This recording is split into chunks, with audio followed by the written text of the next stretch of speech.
screen.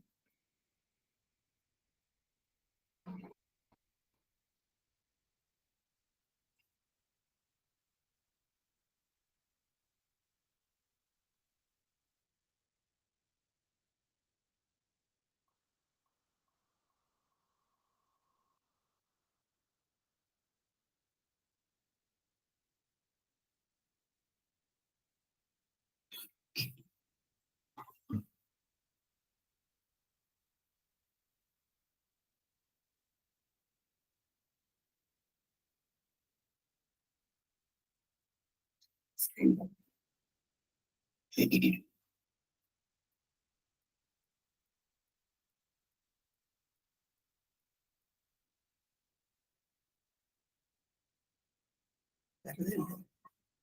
Change layout.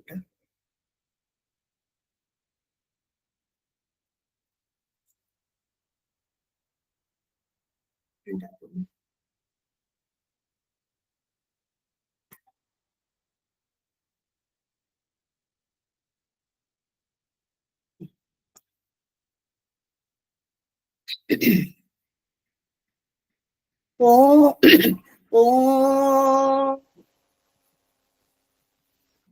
Shuklam Bharadaram Vishnum Shashivarnam Chaturbhujam Prasannavadhanam Dhyaye Sarva Vignopashantaye Gurur Brahma Gurur Vishnu Gurur Devo Maheshwaraha Guru Sakshat Param Brahma Tasmai Shri Gurave Namaha Krishnaya Vasudevaya Devaki Nandanaya Cha Nanda Gopa Kumaraya Govindaya Namo Namaha आदौ देवकी देवी गर्भजननौ गोपीगृहे पालनम् मायापूतन जीवितापहरणौ गोवर्धनोद्धारणौ कंसच्छेदन गौरवादिहननौ कुन्तीसुधापालनम् एतत् भागवतं पुराणकथितं श्रीकृष्णलीलामृतम्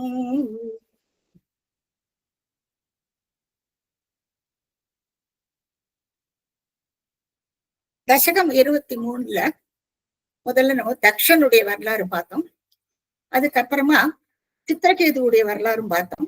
அப்புறம் மருத்துக்கள் பிறந்த விஷயத்தை நம்ம பார்த்தோம். இப்போ தக்ஷ பிரஜாபதி அவர் வந்து பிரம்மபுத்திரர்.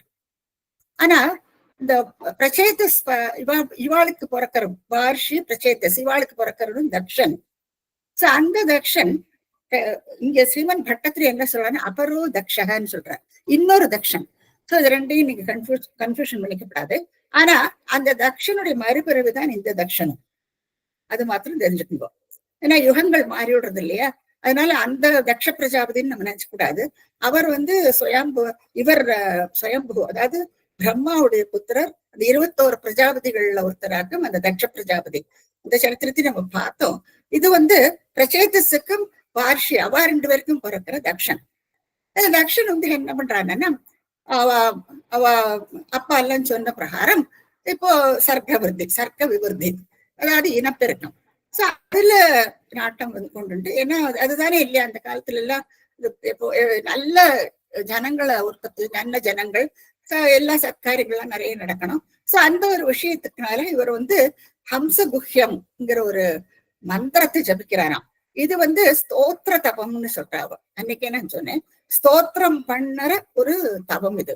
தவங்கள் எத்தனையோ வகைகளை பண்ணலாம் இல்லையா, இதை வந்து ஸ்தோத்திரம் சொல்லி சொல்லி அதன் மூலமா காரிய சித்தி அடையிறது. அப்போ இந்த ஹம்சகுஹ்யத்தை பத்தி அன்னைக்கு சொன்னேன். இப்போ பகவான் அதுல என்ன விஷயம் என்னன்னா, இவருக்கு வந்து மனசுனால புத்திரர்களை உருவாக்கணும்னு ஒரு ஆசை இருக்கு. ஆனா பகவான் வந்து பிரத்யட்சமாயி சொல்றார், அவர் கருடாதிரூடராக வரார். அவர்கிட்ட சொல்றார், நீ வந்து எப்பவுமே இனச்சேர்க்கையில வந்த குழந்தைகள் தான் நல்ல பகவத் பக்தியோட இருக்கும், நல்ல இன்டெலிஜென்டாவும் இருப்பா. அதனால நீ வந்து இயற்கைக்கு புறம்பா மனசால நீ இது இனப்பெருக்கத்தை பண்ண வேண்டிய அவசியம் இல்லை. அதனால இந்த மாதிரி ஆண் பெண் சேர்க்கையிலேயே நீ வந்து குழந்தைகள் உருவாக்கணும்னு சொல்றாரு. அதன் அப்புறம் அசிக்னேங்கிற ஒரு பொண்ணையும் அவருக்கு ஏற்பாடு பண்ணி கொடுக்கிறார். அவளை கல்யாணம் பண்ணிக்கிறார் தக்ஷன். இப்போ தக்ஷனுக்கும் அசிக்னிக்கும் அடுத்து வந்து அடுத்த ஸ்லோகங்களை நம்ம பாக்குறோம். முதல்ல வந்து 10,000 புத்திரர்கள், அதுக்கப்புறம் 1000 புத்திரர்கள். இவ எல்லாரையும் நாரத முனிவர் வந்து ஞான மார்க்கத்துல திருப்பி விட்டுடுறார். சன்னியாசிகளாயிடுறா எல்லாரும். அப்ப அவளை விஷ்ணு பக்தி இது எப்படி நடந்ததுன்னு அன்னைக்கே நம்ம பார்த்தோம். சோ எல்லாரும் நீங்க பார்க்கலாம், அத்தனை பேர் 10,000 அதுக்கப்புறம் 1000 எல்லாரையும் இவர் வந்து ஞான மார்க்கத்துல திருப்பி விட்டு விடுறார் நாரதர். அப்போ அதை வந்து ரொம்ப பெருமையா தக்ஷன் கிட்ட சொல்ல போனோம்னா அவருக்கு ரொம்பவுமே கோபம் வந்துடுறது. அவர் வந்து நாரதரை சபிச்சு விடுறார். நீ வந்து ஒரு முகூர்த்த காலத்துக்கு மேல எங்கேயுமே இருக்க முடியாது, நீ நித்திய சஞ்சாரியாத்தான் இருக்கணும் அப்படின்னுட்டு நாரதருக்கு சபிச்சு அவர் அனுப்பிச்சு விட்டுடுறாரு. நாரதரும் அதை அனுகிரகமா எடுத்துக்கிறார். ஏன்னா ஒரே இடத்துல இருந்தா ஒரு கொஞ்சமே இருக்குதானே அந்த உபதேசம் கிடைக்கும் இல்லையா? இப்ப எல்லா இடத்துலயும் தெரிஞ்சுட்டு எல்லாருக்கும் பகவானுடைய கல்யாண குணங்களை எல்லாம் சொல்லிட்டு இருக்கலாமே. அப்படியாக அவர் அதையும் அனுகிரகமா எடுத்துக்கிறார் நாரதர். இனி அடுத்து தக்ஷன் என்ன பண்றாங்கன்னா 60 பெண் குழந்தைகள் இப்ப பிறக்கிறது இருக்கு. ஏன்னா பெண்கள் வந்து அவ வீட்டோட அடங்கி இருப்பா இல்லையா? அப்ப அந்த குழந்தைகளையும் நல்லா பராமரிப்பா. இந்த 60 பெண்கள் இதுல வந்து திதி அதித்தி இவ 2 பேரும் எப்பவுமே ஞாபகம் வச்சுக்கோ. இவ 2 பேரும் ரொம்ப முக்கியப்பட்டோம். திதிக்கு பிறக்கிறவா எல்லாரும் அவள்லாம் அசுரமார்களா இருப்பா. அதித்திக்கு பிறக்கப்பட்டவர்கள்லாம் தேவர்களா இருப்பா. ஆனா அப்பாவோ காசிபர் இல்லையா? சரி, இப்ப வந்து காசிபருக்கும் அதித்திக்குமா துவஷ்டான்னு ஒரு புள்ள பிறக்கிறான். அந்த துவஷ்டா வந்து அவனுடைய மனைவி வந்து ஒரு அரக்ககுலம், அதாவது தைத்தியர்கள்னா டெவன்ஸ், அது அசுரர்களுடைய தங்கை. அது துவஷ்டா வந்து அசுரனுடைய தங்கையை கல்யாணம் பண்ணிக்கிறான். அவனுக்கு பிறக்கிறவன் தான் விஸ்வரூபன். இந்த விஸ்வரூபனுக்கு அந்த ஒரு பர்டிகுலர் சமயத்துல என்ன ஆகுதுன்னா தேவாதிகள் எல்லாம் வந்து ரிக்வெஸ்ட் பண்றா எங்களுக்கு குருவா இருக்கணும்னுட்டு. சோ அதுக்கு பின்னால இருக்கிற கதையும் நிறைய கதைகள் லாஸ்ட் கிளாஸ்ல, சோ உங்களுக்கு ஞாபகம் இருக்கும்னு தெரியாது, நீங்க ஞாபகப்படுத்தி பார்த்துக்கோ இல்லாட்ட ரீரன் பண்ணி பார்த்துக்கோ. சோ அது ஒரு பெரிய கதை இருக்கு. பிரகஸ்பதி எப்படி அவளை டிசோன் பண்ணிட்டு போயிடுறா தேவாதிகளை. அப்ப அவளுக்கு குரு ஒண்ணும் கிடையாது. இப்ப பிரம்மா போய் கேட்ட உடனே விஸ்வரூபனை நீங்க குருவா எடுத்துக்கோ, அவர் வந்து பாகவதத்துல மகரிஷின்னு சொல்றார் விஸ்வரூபனை. சோ அவனுக்கு 3 தலைகள் உண்டு. அது அந்த விசேஷங்களை பத்தி நான் இன்னைக்கே சொன்னேன்னா, சோ விஸ்வரூபனை நீங்க குருவா எடுத்துக்கணும்னு சொல்றான். ஆனா வயசுல சின்னவர் அவர். அப்படியும் வந்து அவளுக்கு நாராயண கவசத்தை பத்தி அந்த மந்திர ஸ்தோத்திரத்தை எல்லாம் சொல்லி கொடுக்குறா. அப்போ அவ வந்து மந்திர ஸ்வரூபர்கள் ஆயிடுறாளாம் தேவாதிகள் எல்லாம். அப்படியாக இந்திரன் வந்து ஜெயிச்சு விடுறான், அது போர்ல எல்லாம் ஜெயிச்சு விடுறான் விஸ்வரூபன் காரணம். ஆனா விஸ்வரூபனுடைய பிறப்புல அம்மா வந்து அசுரகுலம், அப்பா வந்து அப்பா வந்து பிராமணர் துவஷ்டா காஷிபரோட டிசெண்டன்ட் இல்லையா? அப்போ அந்த காம்பினேஷன் ஆஃப் ஜீன் பாருங்க, அதனாலதான் எல்லா குணங்களும் அவர்கிட்ட கலவையா இருக்கு. இது பின்னாலே எதுல கொண்டு விடுறது நம்ம அப்புறமா பார்ப்போம். இப்ப வந்து இந்திரன் வந்து ஜெயிச்சு விடுறான். அப்போ அதனால இப்ப அப்படியாக போயிட்டு இருக்கு. இனி அடுத்து வேறொரு கதை தொடங்குறது. அதுல என்ன இருக்குன்னா சித்திரகேதுன்னு ஒரு அரசன். அந்த சித்திரகேது வந்து இந்த டீட்டெயில்ஸ் எல்லாம் நாராயண கவசம் என்னன்னு அன்னைக்கு பார்த்தோம். ஸோ 1 or 2 லைன்ஸ் நான் உங்களுக்கு படிச்சுன்னு காமிச்சு கொடுத்தேன். அது ஆடியோ டேப் இருக்கு, நீங்க அதை பார்த்துக்கோங்க. இப்போ சித்திரகேது வந்து சூரசேன நாட்டு அரசனவன். சோ அங்க சித்திரகேதுவுக்கு வந்து எப்படின்னா குழந்தை பிறக்கணும்னு ரொம்பவுமே ஒரு ஆசை. அப்போ அவரோட சபைக்கு வந்து அங்கிரசு முனிவர் வர. அங்கிரசு வந்த உடனே அவர் வந்து எப்படியாரும் இவனை ஞான மார்க்கத்துல ஈடுபடுத்தணும் சித்திரகேதுவன்னுட்டு அந்த எண்ணத்தோட வரார். ஆனா சித்திரகேதுவுக்கு தனக்கு கண்டிப்பாக ஒரு புத்திரன் பிறக்கணும், ராஜ்யபாரத்துல ஏத்துக்கணும், அப்படி ஒரு ஆகிரகம் அவருக்கு. அப்ப அதை பூர்த்தி செய்யறதுக்கோசரம் அங்கிரசு வந்து யஜ்யத்தை புத்திரகாமிஷ்டி யஜ்யத்தை பண்ணி அவளுக்கு மனைவிக்கு அவனுக்கு குழந்தையும் பிறக்கிறது. இப்போ அதையும் நம்ம பார்த்தோம் இன்னைக்கு. சோ சித்திரகேதுவுக்கு ஒரு அழகா குழந்தையும் ஒரு புத்திரனும் பிறக்கிறான். ஆனா அவர் அங்கிரசு சொல்றார், இது வந்து இந்த இதனால அவனுக்கு சந்தோஷம் இருக்கும், ஆனா கூடவே துன்பமும் வரும்னு சொல்றாரு அவர். இப்ப அந்த சமயத்துல அவன் கண்டுக்கிறது இல்லை.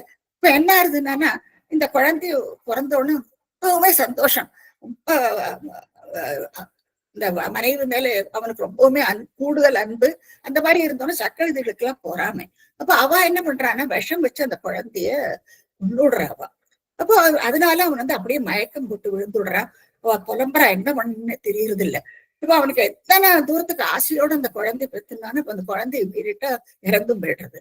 அப்போ என்ன பண்றான்னா அந்த சமயத்துல அங்கிரசு நாரதர் ஆக்சுவலா முதல்ல டிஸ்கஸ்ல வருவா, அதுக்கப்புறமா அவளை ரிவீல் பண்றாங்க அங்க யாருன்னுட்டு. சோ அவ 2 பேரும் வந்துட்டு இவனை மறுபடியும் இவனை எப்படியான இந்த மோகத்துல இருந்து வெளியில கொண்டு வரணும்னுட்டு அந்த ஆத்மா கூட பேச வைக்கிறாவ. அப்ப அந்த ஆத்மா வந்து கேக்குறதா, நான் யாரு, நீங்க யாரு, இப்ப எனக்கு எத்தனையோ அப்பா அம்மா இருந்தா, சோ நீங்க யாருன்னு எனக்கு தெரியலன்னு அவனோட அஞ்ஞானம் விலகிறது சித்திரகேதுவுக்கு. அப்ப இல்லைங்க என்ன தெரியறது, நம்ம எல்லாமே அனித்தியம் இல்ல, நம்ம எது நித்தியமானது எது உண்மையானது பாக்குறோம் அந்த பிரபஞ்சத்துல எது நமக்கு காண்றதோ அது எல்லாமே ஒரு மாயைதான். சோ எல்லாமே அனித்தியம் தான்ங்கிறது அவனுக்கு புரியுறது. அது விஷ்ணு பக்தன் இல்லையா? சோ அவ்வளவு தூரத்துக்கு புரியணும்னாலும் கொஞ்சம் அதுக்கு ஏத்த ஒரு மனப்பக்குவம் இருக்கணும். அப்போ இவருடைய அந்த உபதேசத்தினால நாரதர் அங்கிரசு இவருடைய உபதேசத்தினால அவனுக்கு வந்து அந்த மோகத்திலிருந்து விடுபடுறார், அந்த அஜானத்திலிருந்து விடுபடுறார் சித்திரகேது. இப்போ மேற்கொண்டே நாரதர் என்ன பண்றாருன்னா அவனுக்கு நிறைய மந்திர உபதேசங்கள் சொல்லி கொடுக்கிறார் நாரதர்.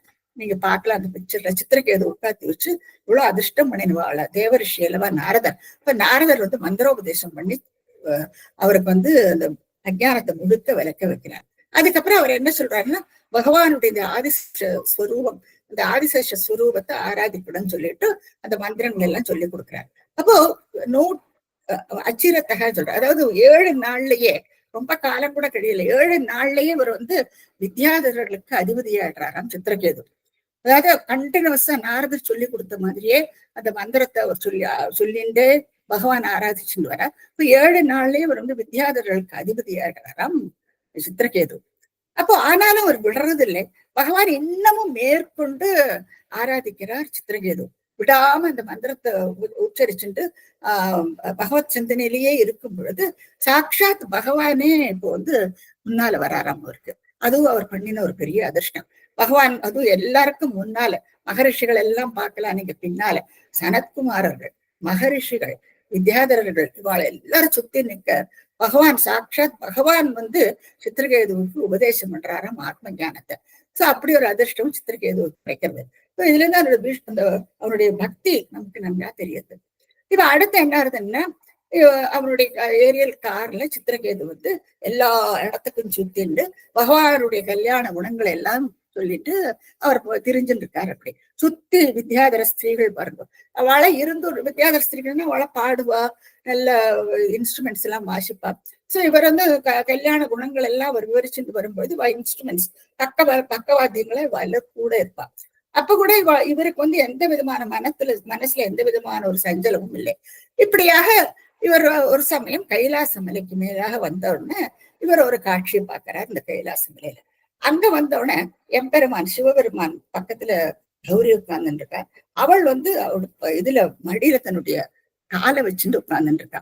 அப்ப இவருக்கு பார்த்த உடனே சட்டுன்னு இந்த மனசுல அந்த இது தோன்றது, இவரோ சம்புகுமாரன், சம்பு இல்லையா, சிவபெருமான் மங்களமானவர், அவருடைய காரியங்களும் அவ்வளவு பரவசம் இல்லையா.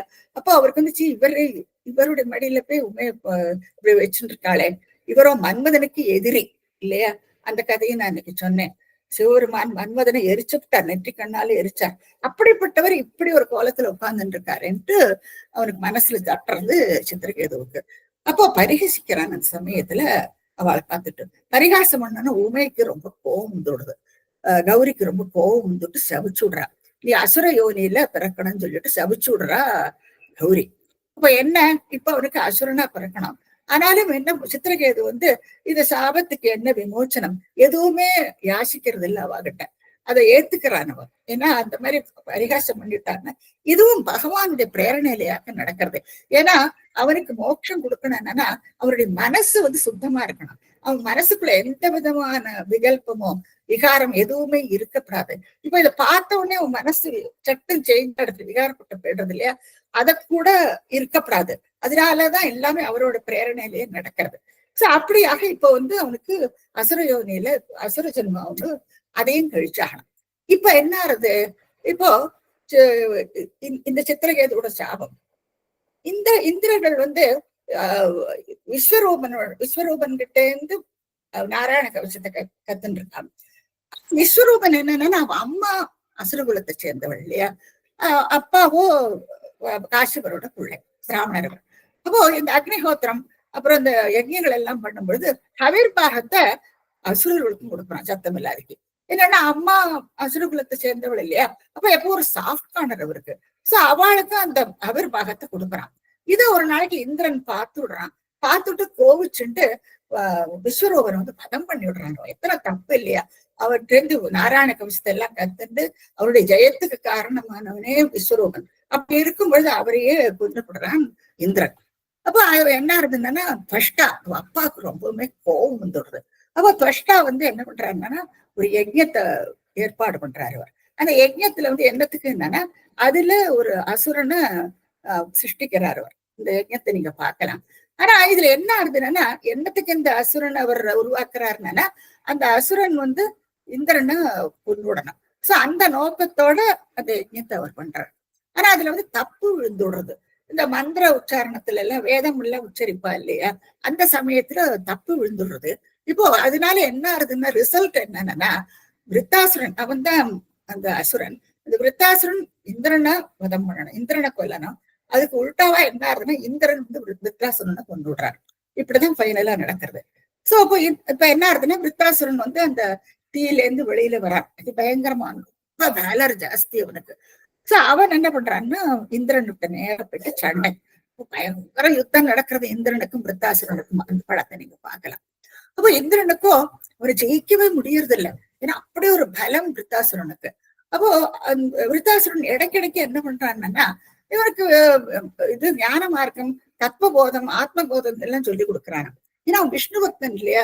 அப்போ இந்த சித்திரகேதுவோட மறுபிறப்பா இல்லையா, சித்திரகேது தான் இப்போ விருத்தாசுரன். இப்போ அப்போ அந்த ஸ்மிருதி இருக்கு, மனசுல இருக்கு பாருங்க.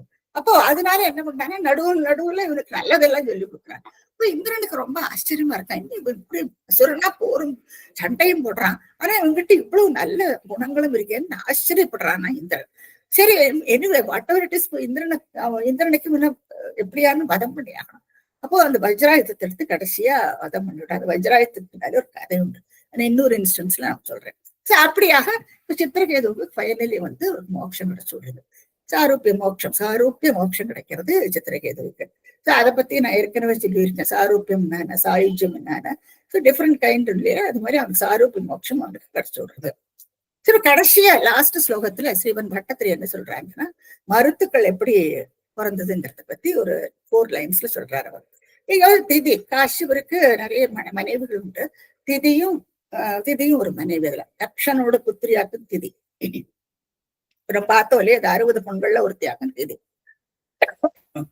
அப்போ இவளோட நச்சரிப்பு என்னன்னா இந்திரர்கள் எப்பவுமே ஜெயிச்சுட்டு இருக்கான். சோ இந்திரனை ஜெயிக்கிறதுக்குள்ள வேலரோட எனக்கு ஒரு புள்ள பிறக்கணும் அப்படின்னு காஷ்யபரன் நச்சரிக்கிறான்.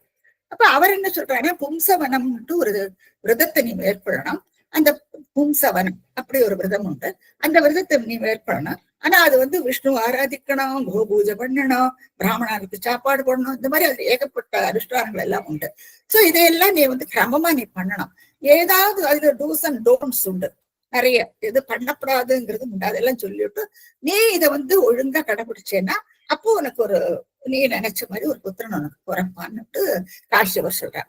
அப்போ இவ்வளவு அதையே எடுத்துட்டு இந்த விரதத்தை மேற்கொள்றான். எப்படியான இந்திரனை வதம் பண்றதுக்குள்ள ஒரு புத்திசாலியான ஒரு வீரன் தன்னுடைய வயத்துல பிறக்கணுங்கிறதுக்கோசரம் அதை நல்லா அனுஷ்டானம் பண்ணிட்டு வரா அவள். அந்த விரதத்தை அவர் சொன்ன மாதிரியே பண்ணிட்டு வரா. கர்ப்பகாலம் நெருங்கி விடுறது. ஆனா என்ன ஆகுதுன்னா ஒரு நாளைக்கு இந்த சமயத்துல இந்திரனுக்கு அவனுக்கு ஒரு பயம் இல்லையா, இப்படி நடந்து விட்டானா என்ன. அப்போ அவன் வந்து டிஸ்கைஸ்ல வந்து சித்தி அல்லவா எல்லா ஹெல்ப் எல்லாம் பண்ணிட்டு இருக்கான் அவளுக்கு விரதம் இருக்கும் பொழுது எல்லா ஹெல்ப்பும் பண்றாங்க இந்திரன். ஆனா அவளுக்கு இந்திரனாக்குன்னு தெரியாது. அப்போ இந்த மாதிரி நடந்துட்டு இருக்கும்போது ஒரு நாளைக்கு வந்து அசந்து போய் சாயங்காலம் தூங்கி போயிடுறான். ஏன்னா காத்தால இருந்து இந்த விரதங்கள் எல்லாம் ரொம்ப சட்னி மாந்திரங்களா அது இது எல்லாம் சொல்லி ஒத்தியா தானே பண்ணணும் இல்லையா. இப்போ சாயங்காலம் அப்படியே கண்ணசந்து தூங்கி போயிடுறான்.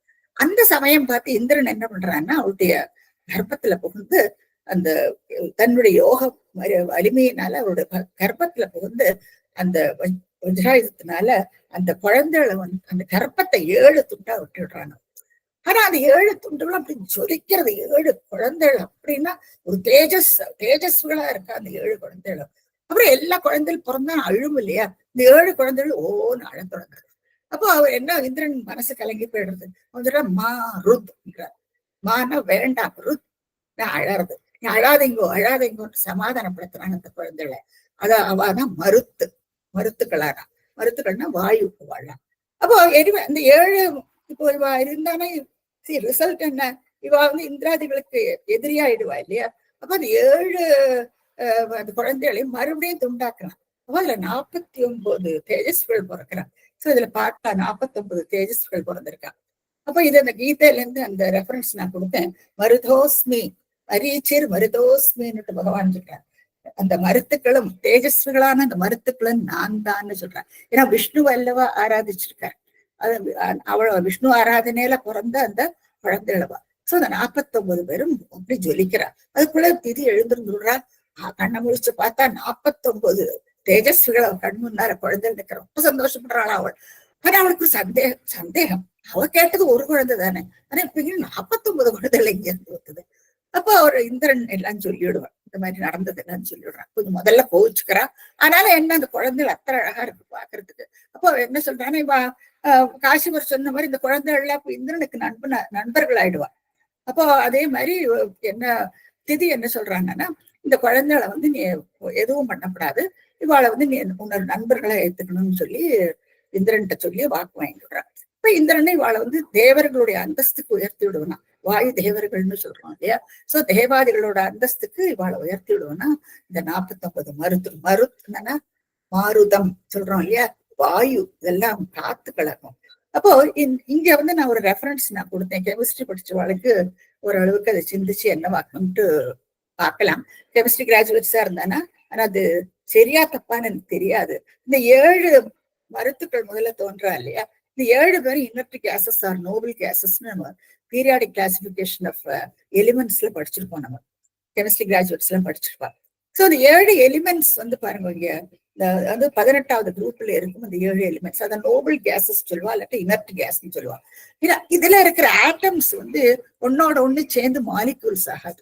அதையும் நான் இன்னைக்கு சொன்னேன். அந்த ஆட்டம்ஸ் தனித்தனியாக தான் இருக்கும். இதெல்லாம் வந்து எலக்ட்ரிசிட்டி பாஸ் பண்ணினேன்னா அது it emits beautiful colours. The argon sign, neon signs நல்ல நல்ல கலர்கள் வரும் இதுல. ஸோ இது நம்ம ஜென்ரலா அந்த டெக்கரேட்டிவ் பர்பஸ்க்கு எல்லாம் யூஸ் பண்ணுவாவா.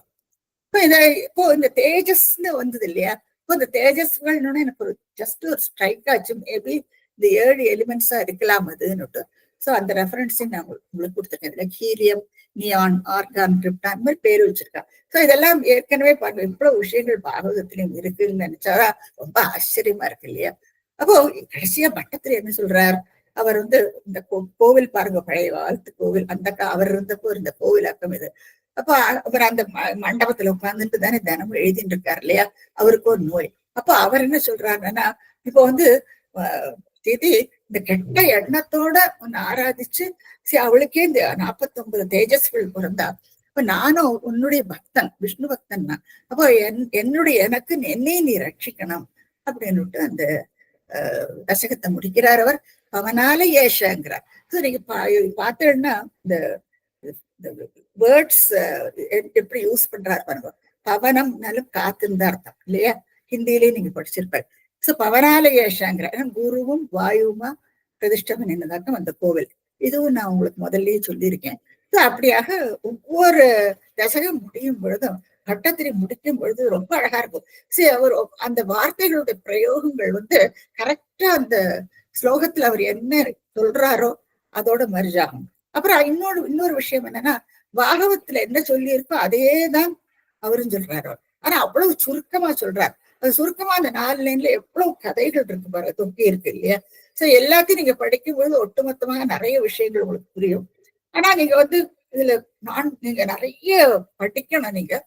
நான் அன்னைக்கு சொன்ன மாதிரி பகவத்கீதை, பாகவதம், நாராயணியம் இது 3ஐயும் நீங்க அப்படியே சுத்தி சுத்தி வந்துட்டே இருந்தோம். அத்தனை விஷயங்களும் இதுல இருக்கு. நீங்க தரவாயிட்டோம்னா நீங்க பாக்கி எந்த கிரந்தங்கள் படிச்சாலும் that will be merely a reflection of the same points. இதுல இருக்கிறதே தான் அதுவும் இருக்கும். சட்டுன்னு உங்களுக்கு அண்டர்ஸ்டாண்ட் பண்ணிக்கலாம். இதுல வந்து மல்டி பர்பஸ் இருக்கு. இவருடைய நாராயணத்தை படிக்கும் பொழுது நமக்கு நிறைய விஷயங்கள் படிக்கத்தான் தெரியும். சும்மா நீங்க இது பாராயணம் பண்ணிட்டு இருந்தா ஒன்றும் போராது. இனிமே உள்ள இந்த குறுகிய காலத்துல இதுல நம்ம கொஞ்சம் நாட்டத்தை செலுத்தி தெரிஞ்சுக்கலாம் இல்லையா. பகவான் அதுக்குள்ள டைம் நமக்கு கொடுத்திருக்காரு. இனி அடுத்த தசகத்துக்கு போவோம்.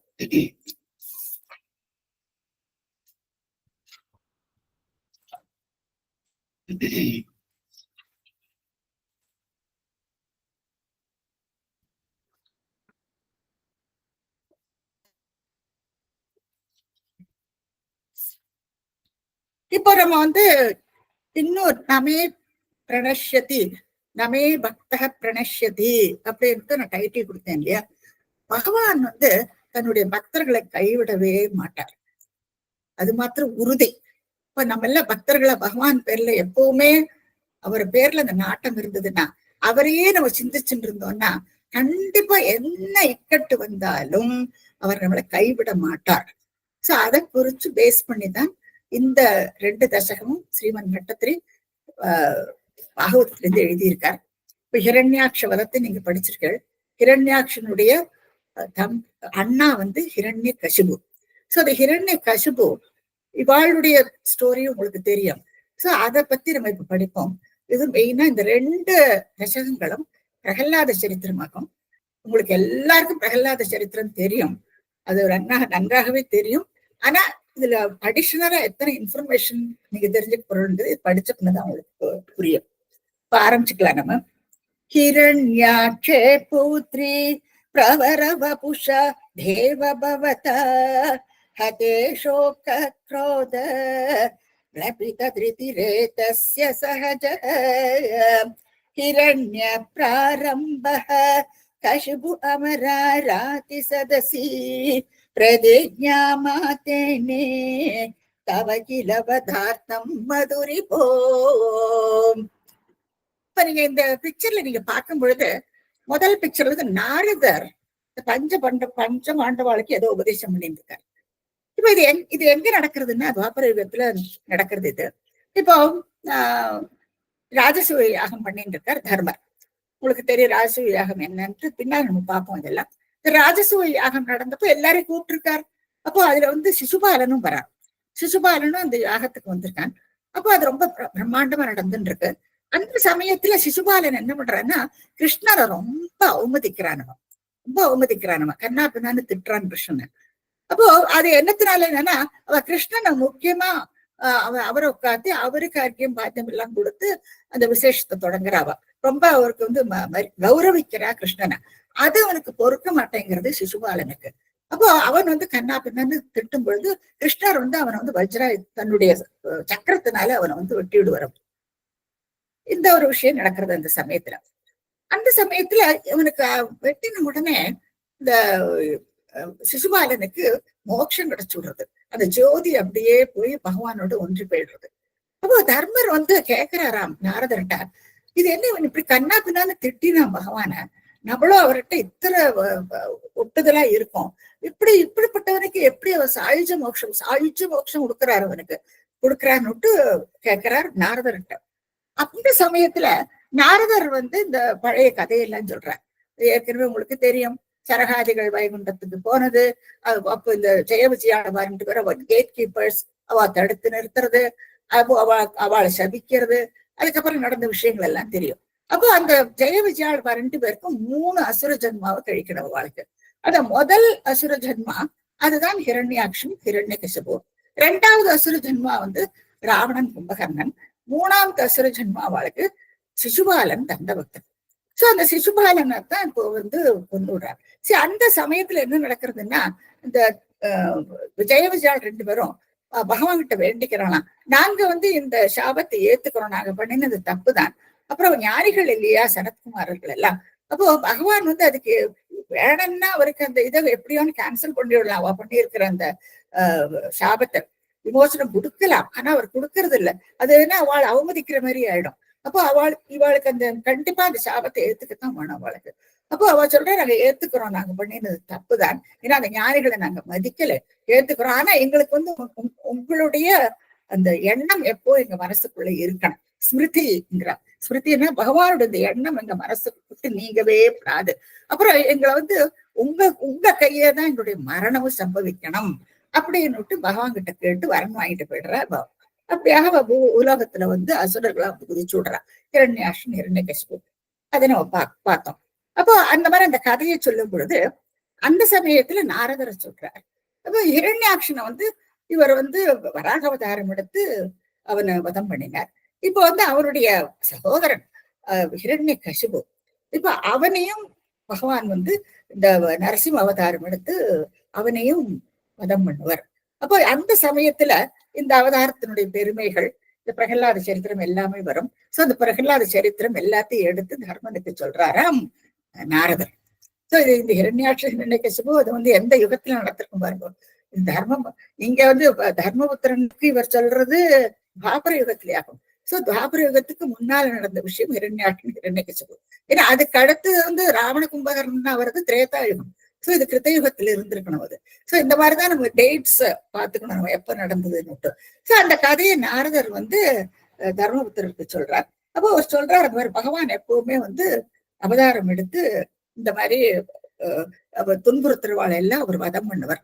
சரி, இது இங்க நிக்கட்டும். இதே கதைய இப்போ வந்து பரீட்சத்துக்கு வந்து சுகபிரம்மம் சொல்றாரு. சுகாச்சாரியார் வந்து பரீட்சத்துக்கு சொல்றாரு. பரீட்சத்து வந்து இந்த கதைகள் எல்லாம் கேட்டு வரும் பொழுது அவர்கிட்ட கேட்கிறானா, இதனி எப்ப வந்தாலும் இந்திரர்களே ஜெயிக்கிறான், பகவானுக்கும் எந்த பாகுபாடும் கிடையாது, எல்லாரும் பகவானுடைய திருஷ்டியில சமந்தான்ட்டு நம்ம படிக்கிறோம். அந்த மாதிரி இருக்கும் பொழுது இந்த கதைகள் எல்லாம் கேட்கும் பொழுது பகவான் வந்து அவளுடைய பட்சத்துலதான் இருக்கிற மாதிரி தெரியுது அப்படின்னு சுகர்கிட்ட கேட்கிறார். அப்போ சுகர் என்ன சொல்றாருன்னா, பகவான் வந்து யாருடைய பட்சம், எல்லாரும் அவருக்கு சமந்தான், யாரோட ஒருத்தருடைய பட்சத்துல அவர் இருக்கிறது இல்லை. ஆனா நம்ம தான் நரஜன்மம் கொடுத்தாலோ இல்லை தேவர்களோ அசுரர்களோ நமக்குள்ளதான் அந்த விகாரம், நமக்குள்ளதான் அந்த பாகுபாடு, அந்த வேறுபாடுதான் நமக்குள்ளதான் இருக்கு. அது என்னத்தால நம்முடைய குண விசேஷங்கள். சோ அந்த குணத்தினால அந்த பாகுபாடு வருது. அப்ப அந்த குண விசேஷத்தினால நம்ம பகவானை துவேஷிக்கிறோம், இல்லாட்டா பகவான் பேர்ல எப்படி வேணாலும் இருக்கலாம் இல்லையா. இதுக்கு ஒரு அழகான உதாரணம் பாகவதத்துல இருக்கு. அது என்ன சொல்றான்னா, இந்த கோபிகைகள் எடுத்தான்னா அவ வந்து பகவான் பேர்ல அனுராகம் அவளுக்கு. சோ அந்த அனுராகத்திலேயே அவளுக்கு வந்து மோட்சம் கிடைக்கிறது. சோ அந்த மார்க்கத்துல போயிட்டு அவ பகவான அடைஞ்சு விடுறா கோபிகைகள். அதே மாதிரி கம்சன் எடுத்துக்கோ, பின்னால கம்சத்தை நம்ம படிப்போம். அவனுக்கு பயம் இல்லையா, எப்போ தேவகியோட 8வது புத்திரன் தன்னை வந்து கொன்னுடுவன் அதே மனசுக்குள்ள சுத்திக்கிட்டு இருக்கு. பயந்து பயந்து பயந்து சாகரானவன். சோ அந்த பயத்திலேயே கடைசியில கம்சனுக்கு மோட்சம் கொடுத்து விடுறார் பகவான். அடுத்து என்ன போற, சைத்தியா தியோ நிருபாகா சொல்றார். சேதி நாட்டு சிசுபாலன். இந்த சிசுபாலன் இந்த 3வது ஜென்மா இல்லையா, அந்த ஜெயவிஜயாளுக்கு இவாளை 3 ஜென்மங்கள் எடுக்கிறா இல்லையா. சோ இந்த 3வது ஜென்மால இவ வந்து சிசுபாலன். சிசுபாலனுக்கும் அதே மாதிரி மோட்சம் கிடைக்கிறது. எப்படி, துவேஷம் இல்லையா, பகவான துவேஷம். இதைத்தான் அந்த சமயத்துல சொன்னா சம்பிரம்ப யோகம்னு அதை பத்தி நான் சொன்னேன். அதாவது துவேஷம் மூலமா, ஏன்னா அசுர யோனியில பிறக்கணும் நீங்கன்னு சொல்லி அவளுக்கு சாபம் இல்லையா. சோ அசுரர்களா பிறந்தானே அவன் பகவானை நேசிக்கவா செய்வா, கண்டிப்பா பகவானுக்கு மேல அவளுக்கு துவேஷம் தான் இருக்கும். அப்போ என்ன துவேஷிச்சு அதன் மூலமாக நீங்க என்ன வந்து அடைவள்னு சொல்றாரு. அப்புறம் அவருக்கு ஆச்சரியமா இருக்குன்னு துவேஷிச்சு பகவானை திட்டி திட்டி அவர் போய் அடையிறதா. இப்போ ஏன்னா பகவானை துவேஷிக்கிறதுக்கு அவரை வதம் பண்ணணுங்கிறதுக்கு தேடி தேடி அறைவோம் இல்லையா. அப்போ அந்த நினைவு தவிர்த்து வேற எந்த நினைவும் இருக்காது நமக்கு. சோ அந்த நினைவுனாலையும் பகவான் அடையலாம், சோ தேசத்தினாலையும் அடையலாம். சம்பந்தாத்து கிருஷ்ண, இது ரொம்ப அழகான ஸ்லோகம். கோபிய காமாத்து பயாத்து கம்சக தேஷா சைத்தாதையோ நிருபாக சம்பந்தாத்து விஷ்ணய, கிருஷ்ண குலத்துல இருக்க ஒரு சம்பந்தம் வழக்கு. ஸ்னேகாத்து யூயம், பாண்டவர்களுக்கோ மகா ஸ்னேகம் பகவான். பக்தியா வயம், நமக்கோ பக்தி இல்லையா. இந்த கலிகாலத்துல பகவானுக்கு அவதாரம் ஒண்ணும் இல்லை. சோ நமக்கு பக்தி தான். அப்போ அதெல்லாம் இதை எடுத்து சொல்றாரு இவருக்கு. அதே பிரகலாத சரித்திரத்தை வந்து இப்போ வந்து இவருக்கு பரீட்சத்துக்குன்னு சொல்றாரு அவர். அப்போ இந்த சமயம் இதுல இருந்து நமக்கு என்ன தெரியுதுன்னா, பகவான் வந்து அந்தந்த எப்பப்பெல்லாம் இந்த மாதிரி தைத்தியர்கள் பிறந்து துன்புறுத்துறாளோ அந்த சமயத்துல அவதாரம் எடுத்து அதுக்கு ஒரு தீர்வை கொடுக்கிறார் அவர் இல்லையா. சோ இதை வந்து எல்லாம் பாகவதத்துல இருக்கு, எல்லாத்தையும் நீங்க பாத்துக்குவோம். சோ அப்படியாக நம்ம இன்னைக்கு வந்து இந்த சரித்திரத்தை நம்ம பார்க்க போறோம். இது எப்படி வழிவழியா வந்திருக்கு பாருங்க. இதே ஸ்ரீமன் பட்டத்திரி அந்த பாகவதத்துல என்ன இருக்கோ அது எத்தனை அழகா சுருக்கி இந்த 20 ஸ்லோகம் இல்லையா, 24வது தசகம் 25வது தசகத்துல 20 ஸ்லோகத்துல ரொம்ப அழகா பிரகலாத சரித்திரத்தை பத்தி சொல்லி இருக்காரு அவர். இது வழிவழியா நமக்கு இந்த கதையை பெரியவாளா நமக்கு சொல்லி கொடுத்துருக்கா. சோ நம்ம இன்னைக்கு மறுபடியும் நம்ம பார்ப்போம். இப்ப முதல்ல என்ன சொல்றாங்கன்னா, முதல் ஸ்லோகத்துல ஹிரண்யாக்ஷே போத்ரி, ஹிரண்யாக்ஷன் இந்த வதத்தை நம்ம ஏற்கனவே பார்த்தாச்சு. போத்ரி என்னன்னா பன்றி இல்லையா, வராக அவதாரம் எடுத்து பிரவர வபுஷாங்கிற, பிரவர பிரவரன சிறப்பான அந்த வராக அம்சத்தை எடுத்துக்கிறாராம். சிறப்பான என்ன, நம்ம பன்றி என்னன்னா நம்ம ரொம்ப ஏழமா பார்ப்போம் இல்லையா, ஆனா சிறப்பாகன்னு சொல்ல பிரவர வபுஷா அந்த தேகத்தை எடுத்துட்டு ஹிரண்யாக்ஷனை வதம் பண்றார். அதையே நம்ம பார்த்தாச்சு. சோ ஹிரண்யாக்ஷே போத்ரி பிரவர வபுஷா, பிரவரவபுஷா பௌத்ரி அந்த பன்றி அவதாரத்துல எடுத்துட்டு வராக அவதாரத்தை எடுத்துட்டு அவர் ஹிரண்யாட்சனை கொண்டு விடுறார். தேவ குருவாயிருப்பா அப்படின்னு நடுவுல பட்டு சொல்லுவார் குருவாயிருப்பா. அந்த சமயத்துல அது நடந்தது. அப்போ பவத்தான தங்களால இந்த சிறப்பான உருவம் எடுத்துட்டு இந்த சிறப்பான தேகத்தினால இந்த பன்றி உருவத்துல நீ ஹிரண்யாட்சனை வதம் பண்ணினா இல்லவா? அதே அதனால அதேன்னா வதம் பண்றது சோக குரோத கிளபித திருதிங்கிற. அதனால அவனுடைய சகஜகனா அவனுடைய சகோதரன், அவருடைய சகோதரனுக்கு ரொம்பவுமே வருத்தப்படுறானா. இந்த பகவான் எப்படி ஏதோ ஒரு விதத்துல ஒரு ஜிகிளர் ஒரு மாயாவியாட்ட எப்படியோ சிவராக அவதாரத்துல இருக்காரு, யாருன்னு கூட தெரியாது இல்லையா, எப்படியோ அவனை வதம் பண்ணியாச்சு. அப்போ அவருக்கு அதுல ரொம்பவுமே சோகம் குரோதம் கோபம் வேற அவனுக்கு. ஹிரண்யகசிபுக்கு ரொம்பவுமே கோபம். டபித திருத்தி அவன் மனசு அப்படியே தைரியம் போயிடுறது. தனக்கும் அந்த மாதிரி வந்துடுமோ இல்லையா, அந்த மாதிரி ஒரு பயம் அவனுக்கு வந்துடுறது. ஏன்னா ஹிரண்யாட்சன் அத்தனை தைரியசாலி, அத்தனை வீரியனவன், அவனே வதம் பண்ணிட்டான். இப்ப அவனுக்கு அதனால கிரபித்த திருத்தின்னா தைரியம், கிரபித்தான போயிடுறது. அவனுடைய தைரியம் கூட அவனை விட்டு போயிடுறதா ஹிரண்யகசிபுவுக்கு. சகஜன சகோதரன். அப்போ பகவான் அந்த அவதாரம் எடுத்துட்டு வராக அவதாரத்துல ஹிரண்யாட்சனை கொன்னதுனால அதனால ஹிரண்யகசிபுவுக்கு சோகம் குரோதம் கிளபித திருதி, இதனால அவன் மனம் கரங்கி போயிருக்கான். அப்போ அது யாருங்கிறது அடுத்த லைன்ல சொல்றார். ஹிரண்ய பிராரம்பக, ஹிரண்யங்கிறது காமன் நேம் இவா ரெண்டு பேருக்கும். அவருக்கு அக்ஷன் ஹிரண்யாக்ஷன், இவன் ஹிரண்யகசிபு. சோ ஹிரண்யங்கிறது ஃபர்ஸ்ட் நேம் இவாளுக்கு. ஹிரண்ய பிராரம்பக கசிபு, இவன் ஹிரண்யகசிபு இரண்டாமத்து வந்தான். ஆக்சுவலி இவன் தான் பிரதர், எல்டர் பிரதர், அவன் யங்கர் பிரதர் ஆகும்.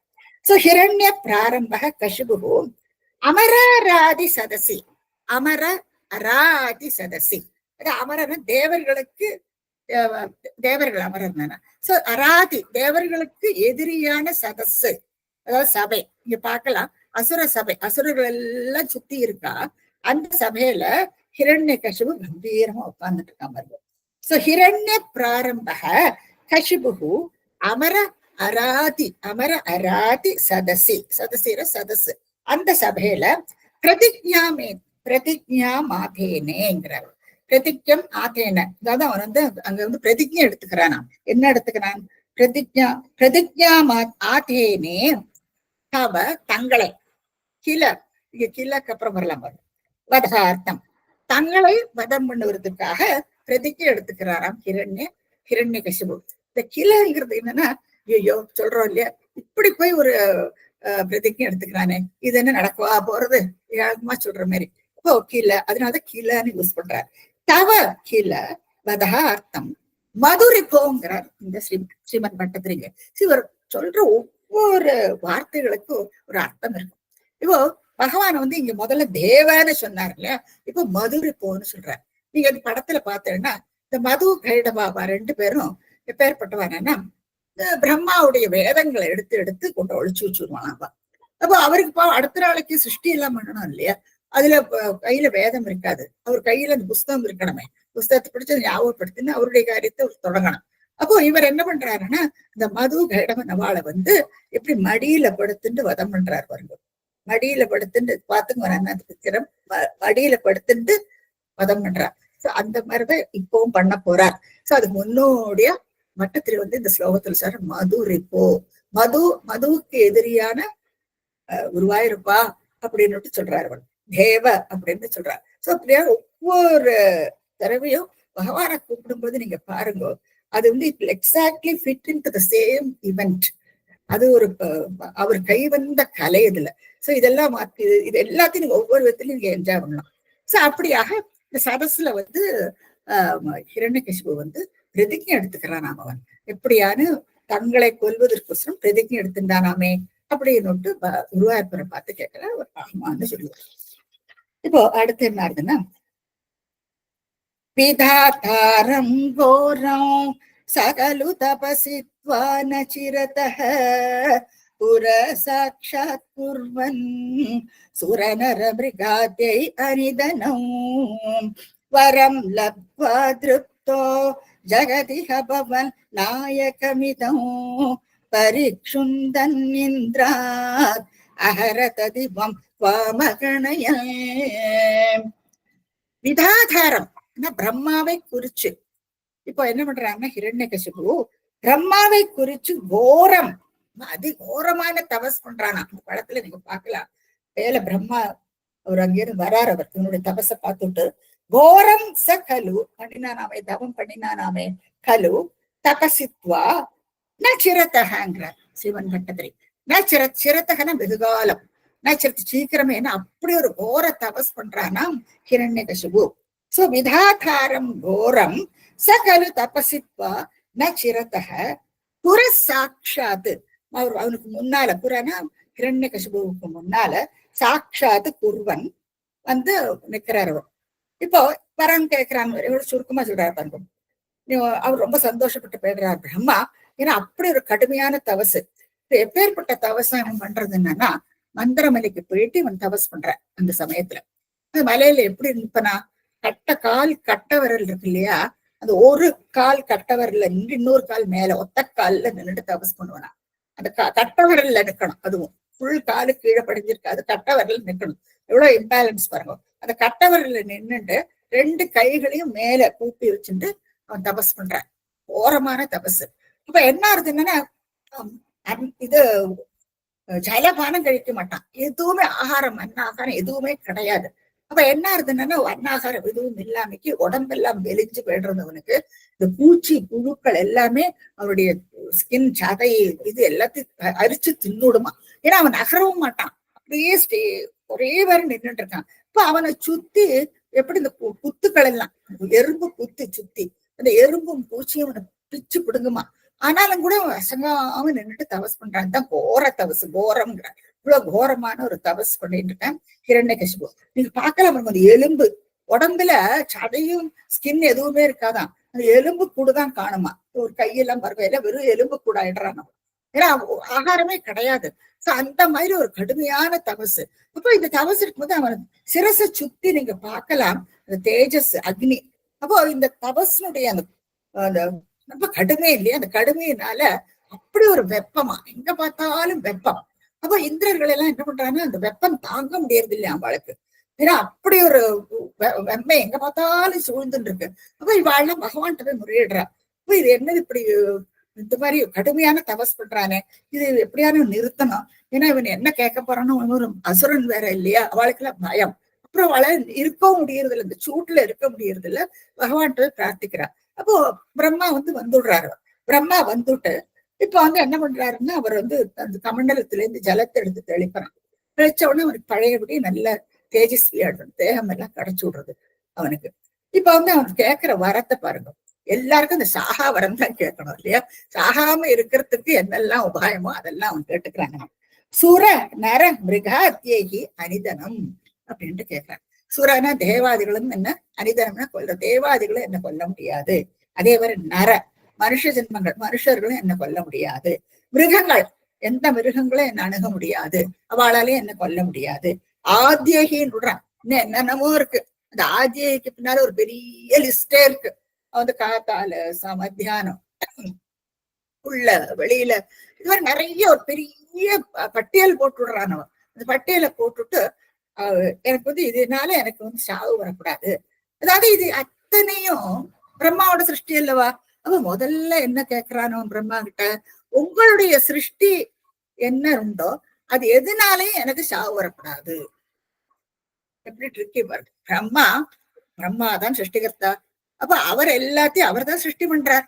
அப்ப அவருடைய சிருஷ்டியில தான் எல்லாருமே இருக்கு. உலகமே அவருடைய சிருஷ்டியில தான் இருக்கு இல்லையா. சேத்தனமும் அச்சேத்தனம் எல்லாமே அவர் கையில தான் இருக்கு. சோ எதுனாலையும் எனக்கு சாவு வரக்கூடாது. அனிதனம் ஆத்யேகி அனிதனம் சொல்றாங்க. அப்போ அந்த மாதிரி கேட்டோடனே பிரம்மா சரி கடுமையான தபஸ். ஆனா இங்க பாருங்க ஒரே ஒரு ஸ்லிப்பு. இப்போ பிரம்மா சிருஷ்டிகர்த்தா தான் சரி. ஆனா அந்த பிரம்மாவை யாரு சிருஷ்டி பண்ணினா, பகவான் அல்லவா சிருஷ்டி பண்ணியிருக்கார். சரி அங்க தப்பு பண்ணி விடுறான் ஹிரண்யகசிபு. இப்போ அவன் பகவான்னு சொல்லி இருந்தானா தவிச்சுட்டு இருப்பான். ஆனா ஸ்லிப் பாருங்க, பிரம்மா தானே, பிரம்மாவை குறிச்சு விதாதாரம் போற அவனுக்கு அவ்வளவுதான் புத்தி, அது வரைக்கும் தான் அவனுக்கு எட்டித்து. அப்ப என்ன, பிரம்மா தானே சிருஷ்டிகர்த்தா. அப்போ பிரம்மாவுடைய சிருஷ்டியில என்னெல்லாம் இருக்கோ அதனால எனக்கு சாவு வரக்கூடாது. அப்போ உங்களுடைய சிருஷ்டி என்னவோ அதனாலே எனக்கு சாவு நெருங்கக்கூடாதுன்னு வரத்தை வாங்கிட்டு விடுறான். வரத்தை வாங்கிட்டு வரம் லப்துவா, வரம் கிடைச்சதோ இல்லையோ, திருப்தக உடனே குங்குமம் முடிச்சுடுத்து, கொழுப்பு வந்து கொடுத்து. ஏன்னா அவனுக்கு ஜலத்தை தெளிச்சு அவனுடைய பாடியை புனிதமாக்கி விடுறான் பிரம்மா. நிறையபடி தேஜஸ்வி ஆடுறான் அவன். அப்புறம் என்ன வரம் லப்வா திருப்தக ஜெகதிக பவன் நாயகமிதம் பரிச்சுந்தன். பரிச்சுந்தன தூள் தூள் ஆக்குறான். ஜகத்து இக இக ஜகத்து, இந்த ஜகத்து முழுக்க யாரு நாயகன்? பகவான் தானே இல்லையா? சாட்சாத் பகவான் தான் தலைவன். அதுக்கெல்லாம் நாராயணன் ஹரிநாராயணன் தானே எல்லாத்துக்கும் தலைவர். சோ ஜெகதீக பவன், பவன் நாயகன், நீங்கள் அல்லவா தலைவர். அந்த அப்பேற்பட்ட அந்த உலகத்தை பரிச்சுந்தன் உடனே தூள் தூள் ஆக்குறான். கண்ட வேற எல்லாம் அவனுக்கு அப்படி ஒரு சந்தோஷம். ஏன்னா யாராலையும் அவனை நெருங்க முடியாது இல்லையா? அப்ப அந்த கொழுப்பு அவனுக்கு, அந்த கொழுப்புல வந்து தூள் தூள் ஆக்கணும். முதல்ல எடுத்த உடனே பாருங்க, கூட்டுல அடப்பட்ட சிங்கம் வந்து அது கூட்டை திறந்து விட்டா எப்படி எல்லாரும் மேலேயும் பாயுமோ அந்த மாதிரி இவன் வந்து பாஞ்சு பாஞ்சு எல்லாரையும் துன்புறுத்துறாரு. பரிச்சுந்தன் இதோட விட்டானா நீங்க பார்க்கலாம். தேவலோகத்துல போய் எல்லாரையும் விரட்டுறான். கீழே வந்து நரலோகத்துல வந்தால் அவளையும் விரட்டுறான். அதே மாதிரி பாதாள லோகத்துக்கு போய் அங்கேயும் போயிட்டு எல்லாரையும் விரட்டு வருவான். சோ 3 உலகத்திலும் போயிட்டு எல்லாரும் ஒருத்தர் பாக்கி இல்லாத எல்லாரையும் விரட்டுறாங்க. பரீட்சுந்தன் கடைசியில என்ன பண்றான்னா இந்திராத்து, இந்திரலோகத்துக்கும் போயிடுறான். இந்திரலோகத்துக்கு போயிட்டு அகரத திவம், திவம்னா அந்த சொர்க்கலோகத்தை கூட பிடிங்கின்னு விடுறான் இந்திரன். அவன் இந்திரன் கீழே பார்க்கலாம். நீங்க அவனோட ஐராவதத்தை அவன் உடைய விடுறாரு இந்திரன். ஏன்னா அவனுக்கு அப்படி ஒரு அவன் ஒண்ணும் பண்ண முடியாது. யார் என்ன அப்படி ஒரு வரணும் வாங்கிட்டு வந்தாச்சு. சோ அவனை அணுகவே முடியாது யாராலையும். அப்ப அவர் என்ன பண்றான்னா அந்த இந்திரலோகத்துக்கு போயிட்டு அதையும் பிடுங்கி விடுறான் ஹிரண்யகசிபு. இவாள ஜம்முன்னு வந்து அந்த சீட்ல உட்கார்ந்து விடுறான். பாவ இந்திரன் வந்து அங்கிருந்து ஒடியே விடுறாரு. சோ இந்திராத்து அகரத, அகரத்தன பிடுங்கி விடுறது. அகரத திவம், தேவலோகத்தையும் பிடுங்கி விடுறார். அப்புறம் துவாம் அகணயன், இது பட்டத்திரி. அகணயன் என்ன அர்த்தம்னா துவாம், குருவாயூரப்பனை பார்த்து சொல்றாரு, உங்களை கொஞ்சம் கூட மதிக்காதைக்கு அவர் வந்து இத்தனை காரியத்தை முன்னிடுறார். பகவான் தானே இந்த உலகத்துக்கே நாயகன் பகவான். அத கொஞ்சம் கூட அகணயன் மதிக்காதைக்கு அவர் தூள் தூளா பரிச்சுந்தன்ன தூள் தூளாக்கி கடைசியில தேவலோகத்துக்கு போயிட்டு அந்த இந்திரனுடைய தேவலோகத்தை கூட அவன் பிடுங்கின்னு விடுறான். அப்ப என்ன, இப்ப இந்திராதிகளுக்கு மறுபடியும் வலுவிழந்து போயிடுறா. அவளுக்கு ஓடி ஒளிஞ்சு வாழணும் இல்லையா? ஏன்னா இவனை எப்படி எதிர்க்கிறது? இவனை ஒருத்தராலையும் எதிர்க்க முடியாது. அப்பேற்பட்ட வரத்தையும் அவன் வாங்கிட்டு இருக்கான்.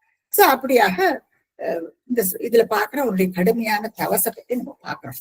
அடுத்து என்ன நடக்கிறதுன்னா, நிஹந்தும் மாம்பூயஹ தவ பதமவாதஸ்ய சரிபோ பஹிர்திருஷ்டேரந்த ததித ஹிருதயே சூக்ஷ்ம வபுஷாம் நதன்னுச்சைஸ்தத்ராப்ய கில புவனாந்தேஜ மிருகயன் கியாயாதம் மத்வா சகலுஜித காஷி நிவவ்ருதே. நிஹந்தும், இப்ப என்ன அடுத்தவனுடைய கூறி, இப்ப பகவான் அல்லவா ஹிரண்யாக்ஷன வதம் பண்ணினார்.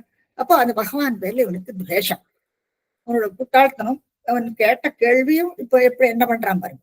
சோ நிஹந்தும் துவாம், தங்களை வதம் பண்றதுக்கோசரம் பூயக தவ பதம், பகவானுடைய வைகுண்டத்துக்கே போறானா பாருங்க. அவன் ஜோரா வைகுண்டத்துக்கு தம்முன்னு ஏறி போறான். இப்போ வைகுண்டத்துக்கு போகிறதுக்குள்ள அதிர்ஷ்டம் அவனுக்கு இருந்தது பாருங்க. சோ பூயக தவ மதம் அவாப்பிய, பகவானுடைய வைகுண்ட பதத்துக்கு போயிட்டு சரி அந்த ரிப்போ அந்த எதிரி, யாரு எதிரிங்க? பகவானுக்கு எதிரி அல்லவா இவன்.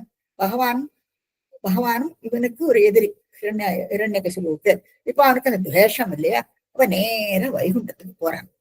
அங்க இவனுடைய டேலண்ட் என்ன, இவனுடைய ஸ்கில் என்ன? பகிர்திருஷ்டிங்கிறார் பட்டத்திரி. அதாவது வெளியில என்னெல்லாம் இருக்கோ அதெல்லாம் அவனுக்கு பார்க்க முடியும். அதாவது தன்னுடைய கண்ணை வச்சுட்டு வெளியில இந்த மாய உலகத்துல என்னெல்லாம் இருக்கோ அது நம்மள மாதிரின்னு வச்சுக்கோங்க. நமக்கு அப்படித்தானே பகவான் நம்ம மனசுக்குள்ள இருக்கிறதுல நமக்கு ஒண்ணும் புரிவிடாது.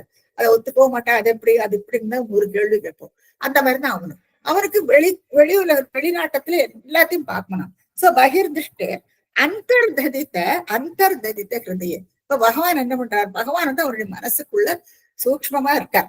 பகவான் எல்லாருடைய மனசுக்குள்ளேயும் இருக்கார். ஆனா அது நமக்கு தெரியல. அஜ்ஞானம் வந்து மறைச்சிருக்கு. அந்த அஜ்ஞானத்தை விளக்கினாதான் பகவான் உள்ள இருக்கிறது தெரியும். இவனும் ஒரு அஜ்ஞானி. அப்போ வைகுண்டத்துக்கு போற அவரை காணோம். அவர் ஜம்முன்னு வைகுண்டத்துல மகாலட்சுமியோட உட்கார்ந்துட்டு இருப்பார் இல்லையா, காலியா கிடக்கு வைகுண்டம். சுத்தி வள்ளம் தான் இருக்கா, மாதர்கள வள்ளம் இருக்கா, ஆனா வைகுண்டத்துல பகவானை காணும். அப்போ இவருக்கு என்ன, வெளிநாட்டத்துல எல்லாரையும் பார்க்க முடியும், ஆனா அந்த பகவான் தன் மனசுக்குள்ள இருக்கிறது அவனுக்கு தெரியறது இல்லை. அது அந்தர்தரித்த ஹிருதயே சூக்ஷ்ம வபுஷா, சூக்ஷ்மமா அவன் மனசுக்குள்ள இருக்கார் இல்லையா, அது அவனுக்கு தெரியறது இல்லை. ரமா ரொம்ப அழகா எடிட் பண்ணிருக்கா. வைகுண்டத்துல பாருங்க பகவானை காணும், அது எப்படி பண்ணினாலும் யோசிச்சு பாருங்க. சூக்ஷ்ம வபுஷா மனசுக்குள்ள அவர் இருக்காரா, அது அவனுக்கு தெரியறது இல்லை. அந்தர்பகிஷ்சர்வம் வியாபிய நாராயண சிதகன் சொல்ற. அந்தர்பகி பகவான் எல்லா இடத்துலயும் இருக்கிறான். அந்தர்பகிஷ தத் சர்வம் வியாபிய நாராயண சிதகன்ட்டு வேதம் சொல்லும். தெரிவே அதெல்லாம் அப்புறம் பாத்துக்கலாம். சூக்ஷ்மமா அவர் மனசுக்குள்ள இருப்பது அவனுக்கு புரிபடுறது இல்லை. அப்போ நதன் சத்தம் போடுறான், நதன் உச்சை தத்ராபி, இங்க அவர் காண இல்லையா, தேடி இந்த கதையை வச்சுன்னு தேடுறான் அவன். சோ நதன் உச்சேகி தத்ராபி அகில புவனாந்தே, மூணு உலகத்திலையும் தேடுறான். அகில புவனாந்தே, புவனத்துக்குள்ள எங்கெல்லாம் எங்கேயான்னு ஓடி ஒளிஞ்சுட்டு இருக்காரோ பகவான், தேடுறான் அவன். சோ தத்ராபி அகில புவனாந்தே மிருகயன், மிருகயன் தேடுறது. இவன் பார்க்கலாம், இங்க தேவலோகத்துக்கு மேல சுத்தி சுத்தி சுத்தி பாக்குறான், எங்கேயானு ஹரிநாராயணன் ஒளிஞ்சுட்டு இருக்காரான்னு பாக்குறான். அதே மாதிரி பாதாளத்துக்கு போறானோ, அந்த படத்துல நீங்க பாக்குறான், பாதாளத்துல இந்த இருண்ட லோகத்துக்கு போயிட்டு அங்கேயும் எங்கேயானு ஒளிஞ்சிட்டு இருக்காரோன்னு பாக்குறான். அதே மாதிரி பூலோகத்துல வந்து அங்கேயே சுத்தி சுத்தி பாக்குறான், எங்கேயுமே பகவானை காணோம். அவர் எங்கேயும் அவன் மனசுக்குள்ள இருக்கார், அது அவனுக்கு தெரியல. சோ அப்படியாக ததன் உச்சை தத்ராபி அகில புவனாந்தேச்ச மிருகயன். அப்போ என்ன மனசுல என்ன தோன்றதா அவனுக்கு, பியா யாத்தம் மத்வா, மத்வா என்ன குறிச்சு அவருக்கு பயம், பகவானை குறிச்சு அவனுக்கு, பகவானுக்கு இவனை குறிச்சு பயமா. சோ பியா பயத்துல, யாத்தம் இங்கோ ஓடி போய் ஒளிஞ்சுன்னு விட்டார் அவர். சோ பியா யாத்தம் மத்வா சகலு ஜிதகாஷி நிவவிருத்தேங்க. அப்ப நான் தான் ஜெயிச்சேன், ஏன்னா பகவான் எனக்கு பயந்துட்டு எங்கேயோ ஒளிஞ்சுன்னு விட்டார். அப்ப நான் தான் ஜிதகாஷி, நான் தான் ஜெயிச்சேன்னு நிவவிருத்தே திரும்புறானா. ஏன்னா எல்லா இடத்துலயும் தேடி தேடி பார்த்துட்டு தன்னுடைய லோகத்துக்கு வந்துடுறான் அவன். சோ அப்படியாக அவனுடைய மனசுக்குள்ள இருக்கிற அந்த இது பாருங்க, பகவானை எப்படியான வதம் பண்ணணும் அந்த ஒரு நினைப்புல அவன் எல்லா இடத்துல சுத்தி பார்த்துட்டு ஃபைனலா அவன் வந்து சரி பகவான் என்னை பார்த்து பயந்துட்டு எங்கேயோ ஒளிஞ்சுட்டு இருக்கார் அப்படின்ட்டு நான் தான் ஜெயிச்சேன்னு. இப்ப அவனுக்கு ரொம்ப டோட்டலி பீஸ் அட் பீஸ், ஏன்னா யாராலையும் உண்மையிலுமே அவனை பண்ண முடியாதுங்கிற ஒரு தைரியம் அவனுக்கு வந்துடுறது. சரி, அடுத்து என்ன இருக்குன்னா, ததோஸ்ய பிரஹ்லாதஹ சமஜனி சுதோ கர்ப்பவசதோ முனேர் வீணா பாணே அதிகதபவத் பக்தி மகிமா சவை ஜாத்யா தைத்யஹ சிசுரபி சமேத்ய த்வைரத்யும் கதஸ்த்வத் பக்தானாம் வரத பரமோதாஹரணதாம். இந்த சமயத்துல என்ன நடக்கிறதுன்னா, ததக தஸ்ய பிரகலாதக, இது பிரகலாதனுடைய ஜனனம், சமஜனி பிறக்கிறான். ஆனா அந்த குழந்தை சூதக கர்ப்பவசத்தோ, கர்ப்பத்துல இருக்கும் பொழுது வீணா முனேர் வீணா பானை யாரு, நாரதர். எப்பவும் கையில அவருக்கு வீணை இருக்கும் இல்லையா, அப்போ அவர் கையில எப்பவும் வீணை இருக்கு. அவரோட வீணையோட பேரு அகத்தியாகும். சோ வீணை எப்பவுமே கையில வச்சுட்டு பகவானுடைய குணகணங்களை எல்லாம் பாடிட்டு போயிட்டு போறவர். சோ முனேர் வீணா பானை, அவர்கிட்ட இருந்து அவருக்கு உபதேசம் கிடைக்கிறது. அதுக்கு முன்னால என்ன நடக்கிறதுன்னு பாக்குறோம். இப்போ மந்திரவலைக்கு வந்து ஹிரண்ய கசிபு வந்து ஓர தபஸ் பண்றதுக்கு அவன் போயிருக்கிற அந்த சமயத்துல இவனுடைய லோகத்துக்கு இந்திராதிகள் எல்லாம் வந்துட்டு என்ன பண்றான், துவம்சம் பண்றான். ஏன்னா அவன் இல்லை, அவனைத்தானே பயம் இல்லையா, அவனை யாராலையும் அழுகவே முடியாது. சோ அவனும் அங்கிருந்து போயாச்சு, தபஸ் பண்றதுக்கு போயாச்சு. சோ அந்த சமயம் பார்த்து இவனுடைய அரண்மனையில நுழைஞ்சு துவம்சம் பண்றா இந்திராதிகள் எல்லாம். அப்ப அந்த சமயத்துல அவனுடைய மனைவி கயாது, நீங்க பாக்கலாம், கயாது அவள் வந்து கர்ப்பவதியா இருக்கா. அப்ப அவள் அந்த இந்திரன் என்ன பண்றாங்கன்னா, அந்த அரண்மனையில இருந்து அவளை தரதரன்னு பிடிச்சு இழுத்துட்டு வரானா. இழுத்துன்னு வந்துட்டு அவன் தன்னுடைய லோகத்துக்கு கூட்டின்னு போகலான்ட்டு இழுத்துன்னு வரான் அவன். அந்த சமயத்துல நாரதரை வழியில பாக்குறான். இப்ப நாரதர் என்ன பண்றான்னு, நிறுத்து, நீ என்னத்துக்கு நீ அவரு இன்னொரு புருஷனுடைய மனைவி அல்லவா, நீ பண்ணது ரொம்ப தப்பு, இந்த மாதிரி நீ அவளை இழுத்துன்னு போகக்கூடாது, கூட்டின்னு போகக்கூடாதுன்றான். அப்போ இந்திரன் என்ன சொல்றாரா, இப்போ ஹிரண்யகசிபு அவனே ஒரு அரக்கன், அவனுடைய சிசு வந்து இவருடைய கர்ப்பத்துல இருக்கு. சோ அவனே சமாளிக்க முடியல. இப்ப இந்த குழந்தையும் ஒரு அசுர குழந்தை. இது இது இந்த துன்பம் இவங்களுக்கு நீடிச்சுட்டே இருக்கும். அதனால நான் இவளை வந்து தேவலோகத்தை கூட்டின்னு போயிட்டு பிரசவிச்ச பின்ன அந்த குழந்தைய நான் கொண்டு விடுவேன். அதுக்கப்புறம் நான் இவளை கொண்ட விட்டு விடுறேன் அப்படின்னுட்டு சொல்லுவேன் நான் நாரதர்கிட்ட. இப்ப நாரதர் என்ன சொல்றார், இந்த குழந்தை பட்சத்துல ஹரிநாராயணன் இருக்கார், இந்த குழந்தைய நீ ஒன்னும் பண்ண முடியாதுங்கிறாரா. ஹரி சாட்சாத் ஹரிநாராயணன் இந்த குழந்தையுடைய பட்சத்துல இருக்காருன்னு நாரதர் சொல்லி ஞாபகம் வச்சுக்கோ. இதுல பின்னால நம்ம வந்து சம்மரைஸ் பண்ணணும். சோ நாரதர் என்ன சொல்றாருன்னா, நீ ஒண்ணுமே பண்ண முடியாது இந்த குழந்தைய, அதனால நீ விட்டோடு இன்னொரு புருஷனுடைய மனைவியாக்கும்போது நீ ஒண்ணு இந்த குழந்தைய நீ ஒண்ணும் பண்ணவும் முடியாது. அப்புறம் அவர் சொல்றாரு, இந்த குழந்தையினால உங்களுக்கு மங்களம் தான், நல்லதுதான் நடக்கும் அப்படின்னு சொல்றாங்க. உடனே இந்திரன் வந்து ஹரிநாராயணன் குழந்தையோட பட்சத்துல இருக்காருன்னு உடனே தெரிஞ்சுட்டு கயாதுவ வலம் வந்து வணக்குவனா இந்திரன். அதாவது ஹரிநாராயணன் உள்ள இருக்காரு இல்லையா, அவர் கர்ப்பத்தை ரட்சிச்சுட்டு அவள் உள்ள இருக்கார் அவர். அப்போ அதனால அவர் வலம் வந்து வணங்கிட்டு விட்டு விடுறாராம். ஆனா என்ன, நாரதர் என்ன பண்றார், இப்போ இவளை கயாதுவ இந்த அரண்மனையில விட்டு வச்சிருந்தானா மறுபடியும் தேவாதிகள் வந்து ரொம்ப துன்பம் கொடுப்பா அவளுக்கு. அவளு சதா இடையோர் வந்துட்டே இருக்கு இல்லையா. அப்ப அவர் என்ன பண்றாருன்னா தன்னுடைய ஆசிரமத்துக்கு கூட்டின்னு போயிடுறாரு நாரதர். அப்ப நாரதருடைய ஆசிரமத்திலேயாக்கும் கயாது இருக்காரு. அப்ப கயாது வந்து என்ன பண்றாருன்னா இவருக்கு வேண்டிய சிசுரூஷைகள் எல்லாம் நிறைய பண்ணி கொடுக்கலாம். அந்த அப்போ நாரதருக்கு ரொம்ப சந்தோஷமாயிடுறது. அப்ப அந்த சமயத்துல இவ கர்ப்பவதியாவும் இருக்கா இல்லையா. அப்ப அவளுக்கு வந்து அந்த பக்தி, பகவான் பேர்ல உள்ள பக்தி, அந்த மார்க்கம் எல்லாத்தையும், தத்துவ போதம் எல்லாத்தையும், ஆத்ம போதம் எல்லாத்த பத்தியும் அவருக்கு விரிவா அவளுக்கு சொல்லி கொடுக்குறான். அப்ப அதெல்லாம் கேட்டுட்டு இருக்கா. அந்த சமயத்துல அந்த குழந்தையும் கேட்டுட்டு இருக்கு, பயத்துக்குள்ள அந்த குழந்தையும் கேட்டுட்டு இருக்கு. அதைத்தான் இங்க ஸ்ரீமன் பட்டத்திரி என்ன சொல்றாருன்னா, கர்ப்பவசத்தோ கர்ப்பத்துல இருக்கும் பொழுதே அந்த சுதக அந்த குழந்தை முனேர் வீணா பாணேகி, அதாவது நாரதர்னால அதிகத பகவத் பக்தி மகிமா, பகவான் பேர்ல அந்த கர்ப்பத்துல இருக்கும் பொழுதே விஷ்ணு பக்தன் ஆயிடுனானாம் பிரகலாதன் அப்புறம் தானே பேர் வைக்கிறப்ப குழந்தை இல்லவா. சோ அந்த குழந்தை கர்ப்பத்துல இருக்கும் பொழுதே அதிகதங்கிறார், ரொம்பவுமே அதிகத பகவத் பக்தி, உங்கள் பேர்ல பக்தி வந்து விட்டாமே அந்த குழந்தைக்கு அப்படின்ட்டு குருவாயூரப்பன் பார்த்து ஸ்ரீமன் பட்டத்திரி கேட்கிறாரு. அவரும் ஆமான்னு சொல்லுவார். சபை ஜாத்தியா தைத்திய, ஆனா அவனோ ஜாதி பிரகாரம் அவனோ ஒரு அசுரன், ஹிரண்யகிருஷ்ணோட குழந்தை இல்லவா. சோ சபை ஜாத்தியா தைத்திய சிசுரப்பி, குழந்தை வேற சின்ன குழந்தை, சிசுரப்பி சமேத்திய, ஆனா என்ன துவைரதி கத்தக, ஏன்னா உங்கள் பேர்ல அத்தனை ஒரு பக்தி வந்து கொடுத்த அந்த குழந்தைக்கு. என்னத்தினால, நாரதர் அல்லவா உபதேசம் பண்றார், நாரதர் சொல்றதெல்லாம் அந்த குழந்தை கேட்டுன்னு இருக்கு. அதனாலதான் எப்பவும் சொல்லுவா, கர்ப்பஸ்திரீகளுக்கு வந்து நல்லது சொல்லணும்பா. அந்த சொன்னானே அந்த உள்ள இருக்கிற அந்த சிசு அதையும் கேட்டுக்குமா, அதை கேட்டுட்டு அதுவும் நல்ல குழந்தையா வளரும்னுட்டு பெரியவாளா சொல்லி கேட்டுருக்கோம். சோ அது மாதிரி நாரதருடைய அந்த உபதேசம், அதனால என்னன்னா இந்த குழந்தை ஞானி ஆயிடுறாங்க. கர்ப்பத்துல இருக்கும்பொழுதே பிரகலாதன் ஞானியா.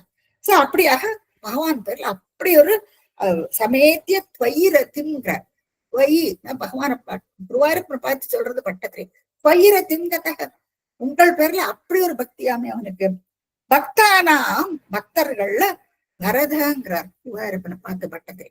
வரங்களை எல்லாம் அள்ளி கொடுக்கின்ற குருவாயூரப்பா வரத, பக்தானாம் பரமோதாகரணதாம், முக்கியமான உதாரணமாக எப்பவுமே நாரதர் தான் முக்கிய உதாரணமாக எப்பவுமே பிரகலாதனை பத்தியும் சொல்லுவா. சோ இதை பத்தி நம்ம ஏற்கனவே நான் உங்களுக்கு சொல்லியிருக்கேன். அதாவது இந்த சரித்திரம் இருந்தது இல்லையா, ஞாபகம் இருக்கா உங்களுக்கு? அந்த சரித்திரத்துல நம்ம பார்த்தோம் அஜாமல சரித்திரம். சோ அஜாமல சரித்திரத்தை நான் ஏற்கனவே ஒரு ஸ்லோகத்தை பத்தி நான் சொல்லியிருக்கேன். அந்த ஸ்லோகத்தை நம்ம இப்ப மறுபடியும் பார்ப்போம். இப்போ அது என்ன ஸ்லோகம்னா, ஸ்வயம்பூ நாரத சம்பு குமார கபிலோ முனுஹோ பிரஹ்லாதோ ஜனகோ பீஷ்மஹ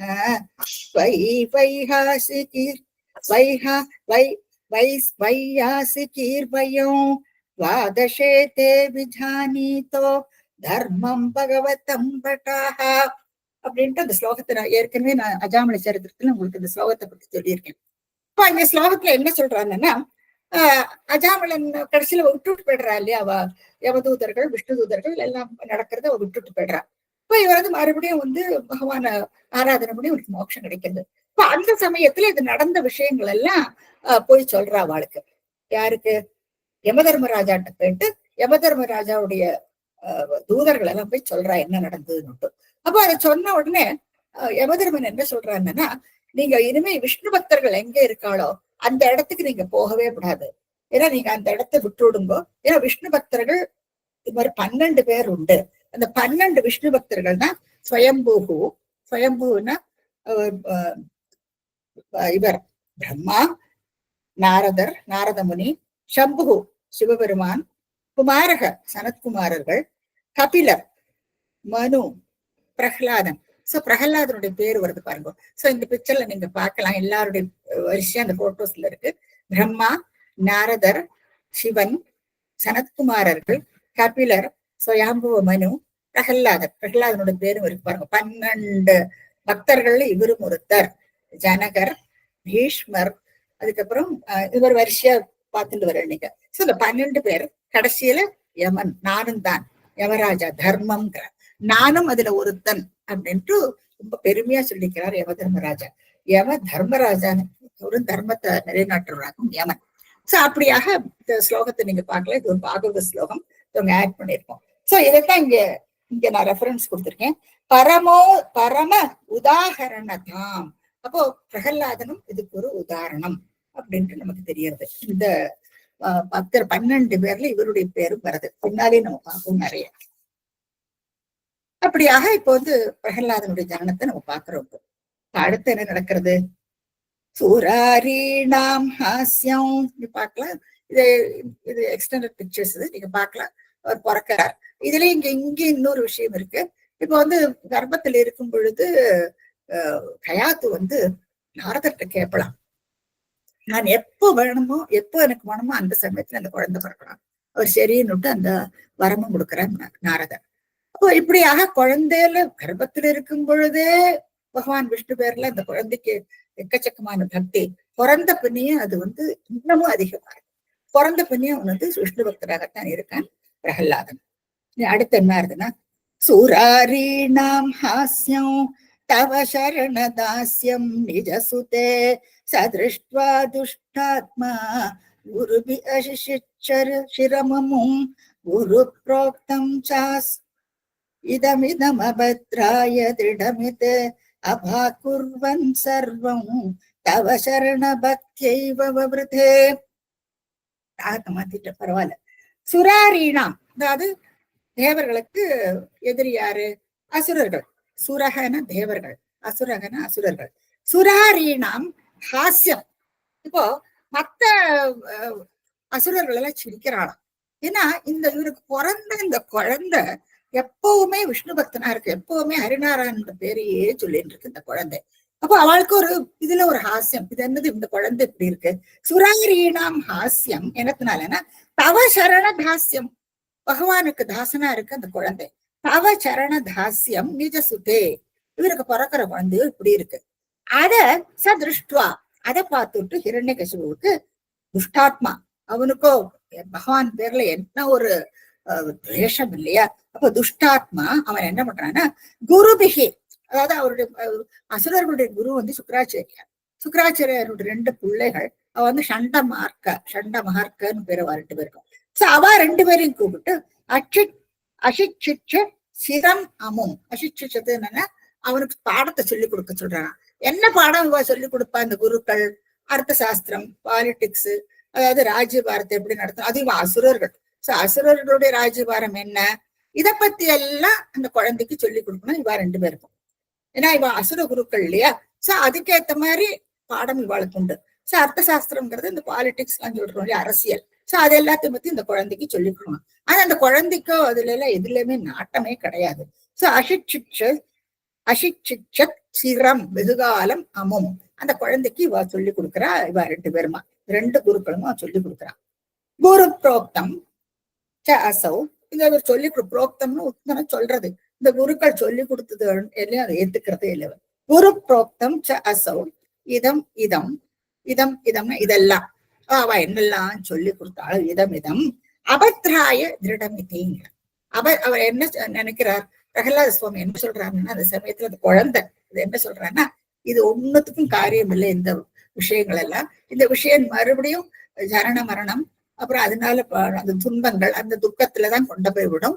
இந்த ஏன்னா இது எல்லாமே வந்து இந்த புருஷார்த்தங்கள் 3 இருக்கு இல்லையா, தர்ம அர்த்த காமம், தர்மம் அர்த்தம் காமம், இது மூணையும் தான் நமக்கு திருப்பி திருப்பி கொடுக்கும். சோ அதுல இருந்து நமக்கு சந்தோஷம் கிடைக்குது. ஆனா மோட்சத்தை இது கொடுக்க போறது இல்லை. மோட்சம்ங்கிறது இதனால நமக்கு கிடைக்க போறது இல்லை. புருஷார்த்தத்துல மோட்சம் தானே இம்பார்ட்டன்ட் இல்லையா. சோ அதுக்கு இந்த இந்த சாஸ்திரங்கள் எல்லாம் எந்த விதமான வழியும் கிடையாது. அதுதான் அபத்ராய திருடமிதி. சோ இதெல்லாம் அபாகுர்வன் சர்வம் இதெல்லாம் விட்டுட்டு தவசரண பக்தி பகவான் பேர்லதான் அவருடைய மாட்டம் எல்லாம் இருக்காம் பிரகல்லாதனுக்கு. அதுலதான் எனக்கு விருத்தியாரதான் பிரகல்லாதனுக்கு. சோ என்ன சொல்லி கொடுத்தாலும் இவர் விஷ்ணு நாமத்தை அவர் தான் நமக்கு சொல்லிப்பினை ஒழிய அவர் வந்து சொல்றது எதுவுமே அவன் ஏத்துக்கிறது இல்லை. அப்ப இந்த துஷ்டாத்மா அவன் அவளை இன்ஸ்ட்ரக்ஷன் கொடுத்து அவளுக்கு இதெல்லாம் நீ சொல்லி கொடுக்கணும்னு சொல்லியோ இவர் என்ன சொல்றா, இது வந்து எந்த இதுக்கும் உபகாரம் இல்லை. அப்ப மோட்ச மார்க்கத்துக்கு போகக்கூட என்னன்னா ஹரிஸ்மரணம் தான் வேணும். பகவான் எப்பவுமே ஸ்மரணம் பண்ணிட்டு இருக்கணும். அப்ப அதுலதான் தன்னையும் அவன் வந்து சொல்றார். பௌருத்தேனா அதை விருத்தி பண்ணிக்கிறானா பிரகல்லாத். அப்போ அந்த குழந்தைக்கு என்ன ஒரு திடமான சிந்தனை இல்லையா, என்ன சொன்னாலும் அது அசங்கிறது இல்லை. தன்னுடைய நாட்டத்திலேயே அந்த பிரம்ம நாட்டத்திலேயே தான் இருக்கான் பிரகல்லாத். இப்ப என்ன ஆகுதுன்னா ஒரு நாளைக்கு அதிதேக்ஷு சிரேஷ்டம் கிமிதி பரிபிருஷ்டை தனயே பவத் பக்தி வர்யாம் அபிகததி பர்யாகுல திருதி குருப்யோ ரோஷித்வா சஹஜமதி அஸ்யேத்யவவிதன் அபிவிதன் வதோபாயானஸ்மின் வ்யதனுத பவத் பாதசரணே. ஒரு நாளைக்கு என்ன சொல்றாங்க, அதீதேஷு இவன் இத்தனை பாடம் எல்லாம் இத்தனை நாள் ரொம்ப காலத்துக்கு சொல்லி கொடுக்குறான் இல்லையா.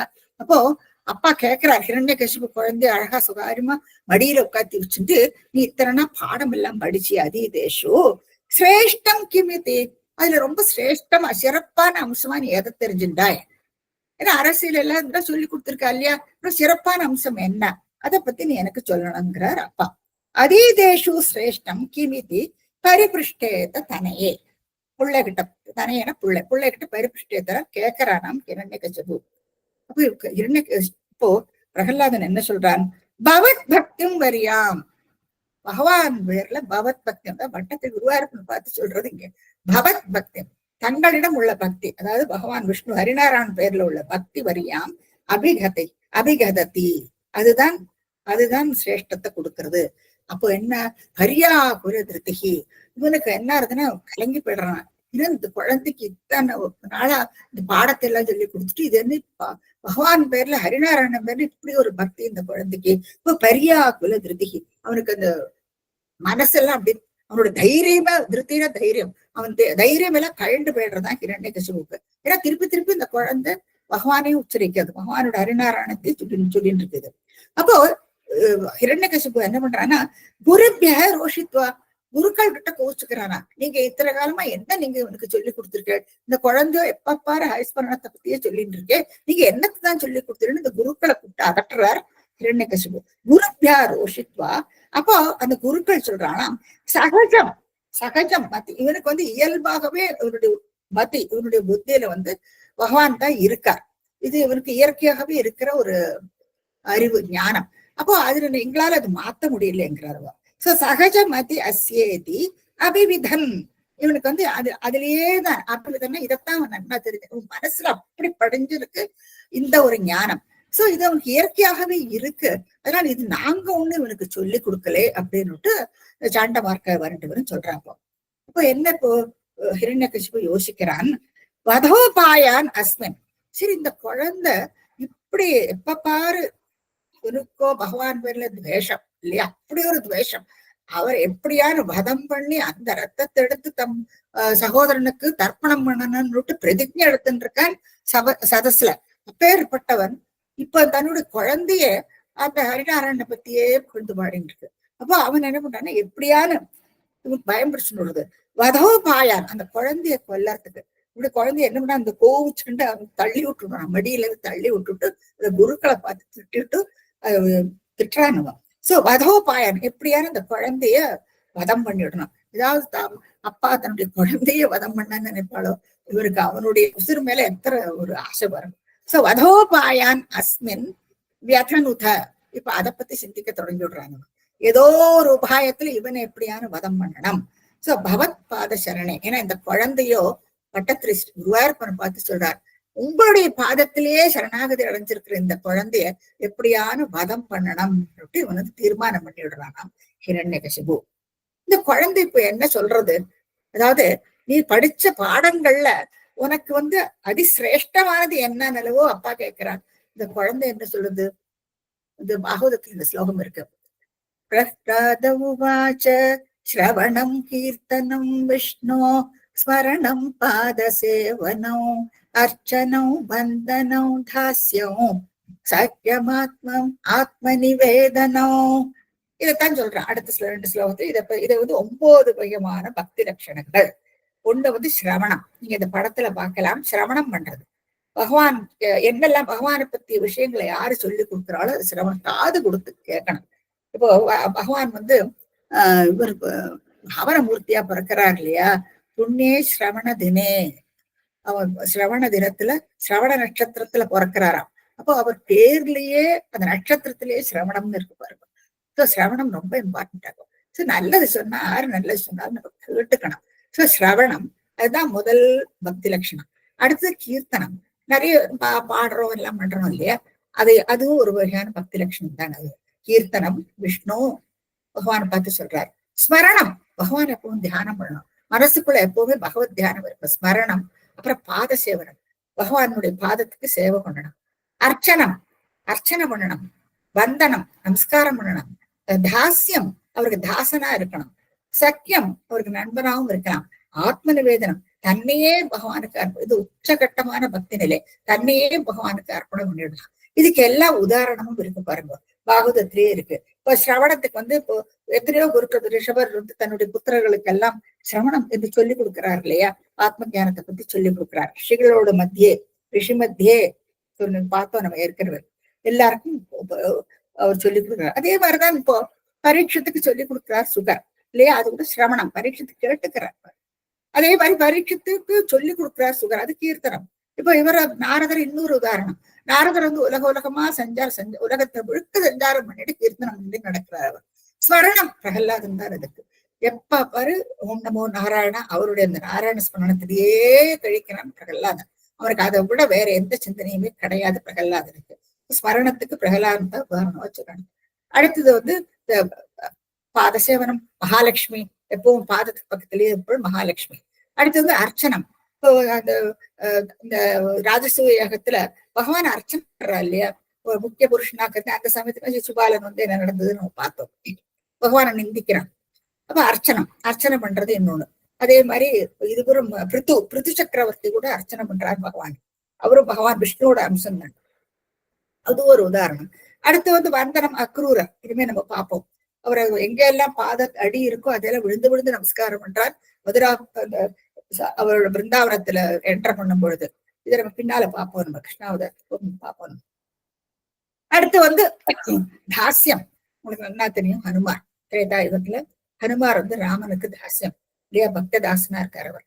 அடுத்து சக்கியம், யூஎம் பாண்டவர்கள் இல்லையா, அர்ஜுன் வந்து நண்பனா இருக்கார். அடுத்து ஆத்ம நிவேதனம். மகாபலி அடுத்து நம்ம படிப்போம். சோ மகாபலி வந்து எல்லாத்தையுமே பகவானுக்கு அர்ப்பணம் பண்ணி விடுறார். இதுக்கு உச்சகட்டமான ஒரு பக்தி நிலை ஆத்ம நிவேதனம். சோ மகாபலி அவனும் ஒரு தைத்தியம் தான் இல்லையா, அசுரன் தான். பின்னால இப்ப பிரகல்லாதனுடைய கொள்ளு பேரனாக்கம் மகாபலி. வாமனாவதாரத்துல நம்ம பார்ப்போம். சோ ஆத்ம நிவேதனுக்கு எப்பவுமே அவரைத்தான் உதாரணம் கொடுப்பார். சோ இதுதான் இந்த பக்தி லட்சணங்கள் தான் முக்கியமா எனக்கு தெரிஞ்சதுன்னு சொல்றாரு. ஏன்னா நாரதர்கிட்ட இருந்து எல்லாம் கேட்டு இருக்காரு இல்லையா. சோ நாரதர் அல்லவா இவருக்கு எல்லா உபதேசம் இருக்காரு. கர்ப்பத்துல இருக்கும்போது இத்தனையும் தெரிஞ்சிருந்தாச்சு. பிரகல்லாதன் கர்ப்பத்துல இருக்கும்போது ஞானி ஆயாச்சு. சோ இதெல்லாம் தான் 9 வகையான பக்தி லட்சணங்கள்.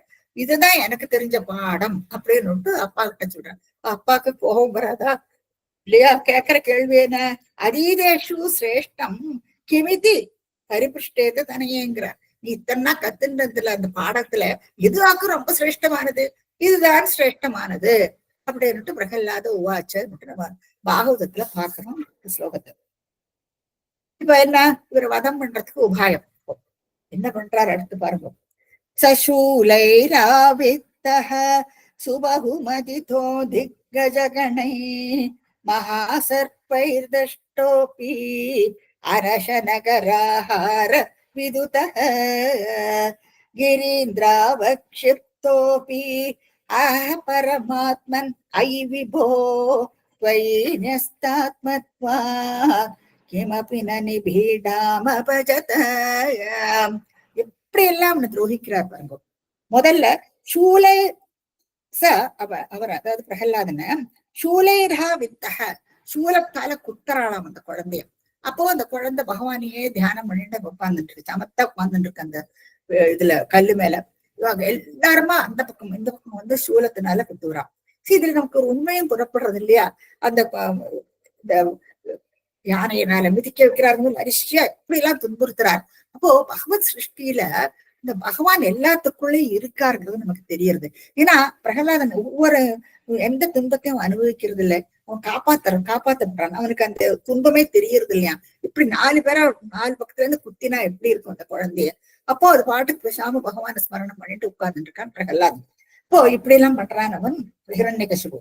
சூலைராவித்தக அப்புறம் சுபகு மதிதக திக்கஜகணை திக் 4 பக்கத்துல இருந்தும் யானைகளாம், மதம் போட்டுன யானைகள். திக் கஜ கணை கணைன கூட்டம், யானை கூட்டத்தினால மிதின்னு மிதிக்கிறா அந்த குழந்தைய. அது 5 வயசு குழந்தை, சின்ன குழந்தை இல்லையா? அந்த யானையோட கால் எத்தனை வருஷம் இருக்கு, இந்த காலால அப்படியே மிதிக்கிறது. அப்ப சுபகு அது நன்றாக சுபகு மதிதன மிதிக்கிறது. சுபகு மதித திக் கஜகணை. அதுக்கு மேல மகா சர்ப்பைகி தஷ்டகிற பெரிய பெரிய பாம்புகள், சுத்தி பாம்புகள் வரும். அந்த பாம்புகள் வந்து கடிக்கும் இல்லையா? புசு புசுன்னு எல்லாம் சுத்தி நின்றுண்டு கடிக்கிறதுக்கு வருது எல்லாமா. மகா சர்ப்பை தஷ்டகாபி அதுகள்லாம் கடிக்கிறதுக்கு அப்படியே சுத்தி பார்க்கலாம் நம்ம இந்த படத்துல. அனசன அடுத்த படத்துல நீங்க பார்க்கலாம். அனசன அவருக்கு ஆகாரமே கொடுக்க மாட்டாராம். இங்க பாரு கட்டி போட்டுட்டு குழந்தை இல்லவா, குழந்தைக்கு பசிக்காதா, ஆகாரமே கொடுக்க மாட்டாரு அவர். யாரும் அவனுக்கு ஆகாரம் கொடுக்க மாட்டான். அனசன அதுக்கு மேல கராகாரம் இதுத்தக சிலப்போ அன்னத்துல வந்து விஷத்தை கலந்து, அதுவும் என்ன அம்மாவே குழந்தைய கூப்பிட்டு சொல்லுவாராம் ஹிரண்யகசிபு. என்ன அக்கிரமம் இல்லையா? அப்போ அந்த சமயத்துல பிரகலாதன் சொல்றார், அனுகூலே ஹரோபத்யம் விஷம் சியாத்ம சுகிருத்தேங்கிற. அப்போ இந்த சமயத்துல எனக்கு நீ இந்த ஆகாரத்தை விஷம் கலந்த ஆகாரம் கூட எனக்கு மருந்தாதான் இருக்கும். ஏன்னா பகவான் வந்து அதுல இருக்கார். மீன்ஸ் என்ன, பகவான் எல்லாத்துலயுமே இருக்கார். சோ அந்த பகவான் என்ன காப்பாத்துவார் அப்படின்னு சொல்லிட்டு அம்மா கொடுக்குற அந்த விஷத்தையும் சாப்பிடுமா. அது கூட அந்த குழந்தைய ஒண்ணுமே பண்றது இல்லையா? பாகவதத்துல இருக்கு இந்த ஸ்லோகங்கள் எல்லாம். சோ அப்படியாக அந்த குழந்தைய என்னெல்லாம் துன்புறுத்தல். சூலைராவித்தக மதிதக திக்கஜகணை மகாசர்பைகி தஷ்டக அனசனக நிராகார விதுதக விஷத்தை எல்லாம் கொடுத்தான். இது மட்டும் இதுக்கு மேல கிரீந்திர அவசிப்தக மலையிலிருந்து உருட்டி தள்ளுறான். மலையில இருந்து அந்த சின்ன குழந்தை அதை உருட்டி தள்ளுவான். அந்த பகவான் பகவான் வந்து அப்படியே பிடிச்சுன்னு போறான் அப்படியே அந்த குழந்தைய. வாழ்க்கைலாம் காணாது, ஆனா அது கூட அந்த குழந்தைக்கு ஒண்ணுமே ஆகிறது இல்லையா? சோ கிரீந்திரா வக்ஷிப்தகா அப்படி ஆச்சரியத்தோட சொல்றார் பட்டத்திரே. பரமாத்மா குருவாயூரப்பன் பார்த்து சொல்றாரு, ஐ குருவாயூரப்பா விபோ இப்படிலாம் சொல்றாரு. விபோன்னா பகவான் எல்லா இடத்துலயும் பரவி இருக்காரு இல்லையா? சோ இப்ப எல்லா இடத்துலயும் இருக்கிறதுனால அவர் வந்து அந்த குழந்தையை காப்பாத்தி விடுறாரு அவர். சோ விபோ வயி நெஸ்காத்துங்கிறார் ஸ்ரீமன் பட்டத்திரி. தங்களிடமே தன்னுடைய மனசை அப்படியே ஒப்படைச்சிருக்கான் பிரகலாதன்.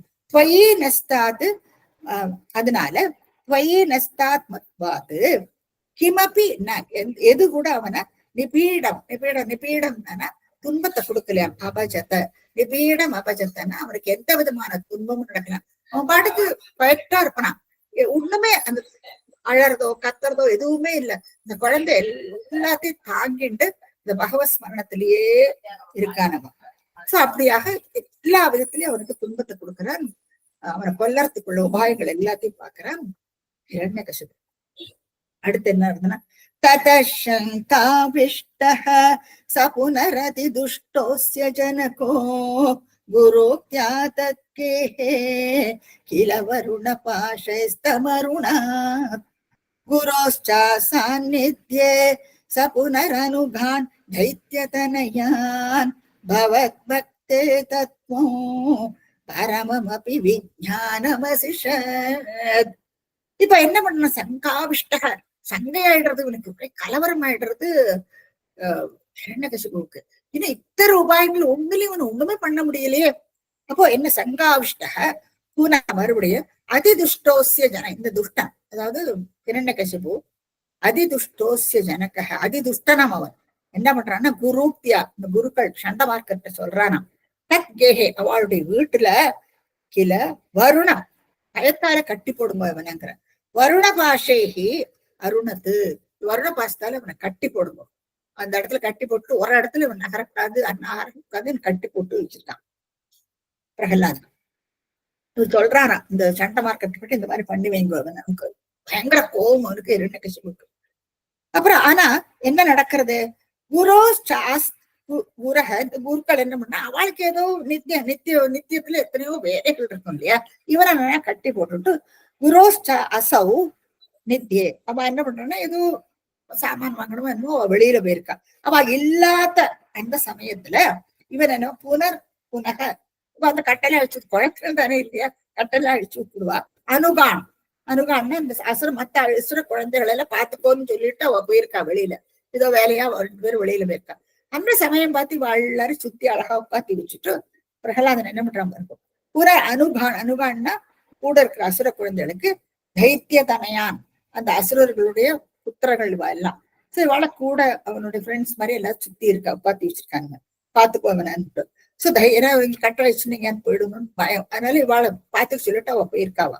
சோ தைத்திய தனையான் அந்த அசுரர்களோட குட்டிகளை எல்லாம் உட்காத்தி வச்சு பவத் பக்தே உங்களுடைய பக்தனான அந்த பிரகலாதன் பகவத் பக்தேகே தத்துவம், அந்த பக்தி தத்துவம் உங்களிடம் உள்ள அந்த பக்தி தத்துவத்தை அந்த குழந்தைகளுக்கு எடுத்து சொல்றான். பரமம் அப்படி இல்லையா, அந்த பகவானுடைய அந்த பரமாத்மாவை பத்தி அந்த பகவத் பக்தி எப்படி ஆக்கும், பகவான் கிட்ட அந்த பக்தியா இருக்கணும், அதை பத்தி எல்லாம் அந்த விஞ்ஞானம் வசிஷத்து, அந்த பிரம்ம ஜானம் என்ன விஞ்ஞானம் பிரம்ம ஜானம், அதாவது பிரம்மன மேல பக்தி, அந்த பக்தியினால அஜ்ஞானம் போயிடுறது. சோ அந்த அஜ்ஞானத்தை அதை எப்படி அறியறது இல்லையா, எந்த மார்க்கத்துல போய் அந்த அஜ்ஞானத்தை அழிச்சு பகவான அறியணும். அப்போ அந்த ரூட் அது எப்படி ஆக்கும் பண்ணணுங்கிறதையும் சொல்லி கொடுக்குறாங்க. பிரம்ம நாட்டம் இருந்தா மாத்திரம் போறாது இல்லையா, அது மனசு செலுத்தி அந்த அஜ்ஞானத்தை அழிக்கணும். அப்போ அந்த அனுபவம் அப்பதானே அந்த அனுபவம் வரணும், பகவான பிரம்மரை பார்க்கணுங்கிற அந்த அனுபவம் அந்த அஜ்ஞானம் விலகினாதான் தெரியும். சோ அதையும் சொல்லி கொடுக்கறானா அந்த குழந்தைகளுக்கு. அப்ப அந்த குழந்தைகள் எல்லாம் கேட்குமா, இப்ப நாங்களும் எல்லாரும் என்னெல்லாம் பாடம் எல்லாம் படிக்கிறோம்ப்பா, எங்களுக்கு இதெல்லாம் ஒண்ணுமே தெரியலையே, நீயும் 5 வயசு தான் ஆனது, உனக்கு எப்படி இதெல்லாம் யாரு சொல்லி கொடுத்தா இல்லையா, அந்த குருக்கள் சொல்லி கொடுக்கறது அர்த்த சாஸ்திரம் நீதி அதெல்லாம் சொல்லி கொடுக்குறான். இப்போ உனக்கு எங்க இருந்து இந்த ஞானம் இந்த அறிவெல்லாம் உனக்கு எங்க இருந்து வந்ததுன்னு அவ கேட்கறானா அந்த குழந்தைகள்லாம். அப்போ அதுக்கு அப்பதான் பிரகலாதன் சொல்றாங்க, எனக்கு நாரதர் நான் கர்ப்பத்துல இருக்கும்போது எனக்கு எல்லாம் சொல்லி கொடுத்தாச்சு, ஞானம் எல்லாம் அந்த அறிவெல்லாம் அவர் எனக்கு சொல்லி கொடுத்தது அப்படின்ட்டு அது நடந்த கதையெல்லாம் இந்த குழந்தைகிட்ட சொல்லி கொடுத்தாங்க. இப்ப என்ன ஆகுது, இந்த குழந்தைகளும் அவனோட சேர்ந்துட்டு அவள் விஷ்ணு பக்தர்கள் ஆயிடுறான். இதை நம்ம அடுத்த ஸ்லோகத்துல நம்ம பார்ப்போம்.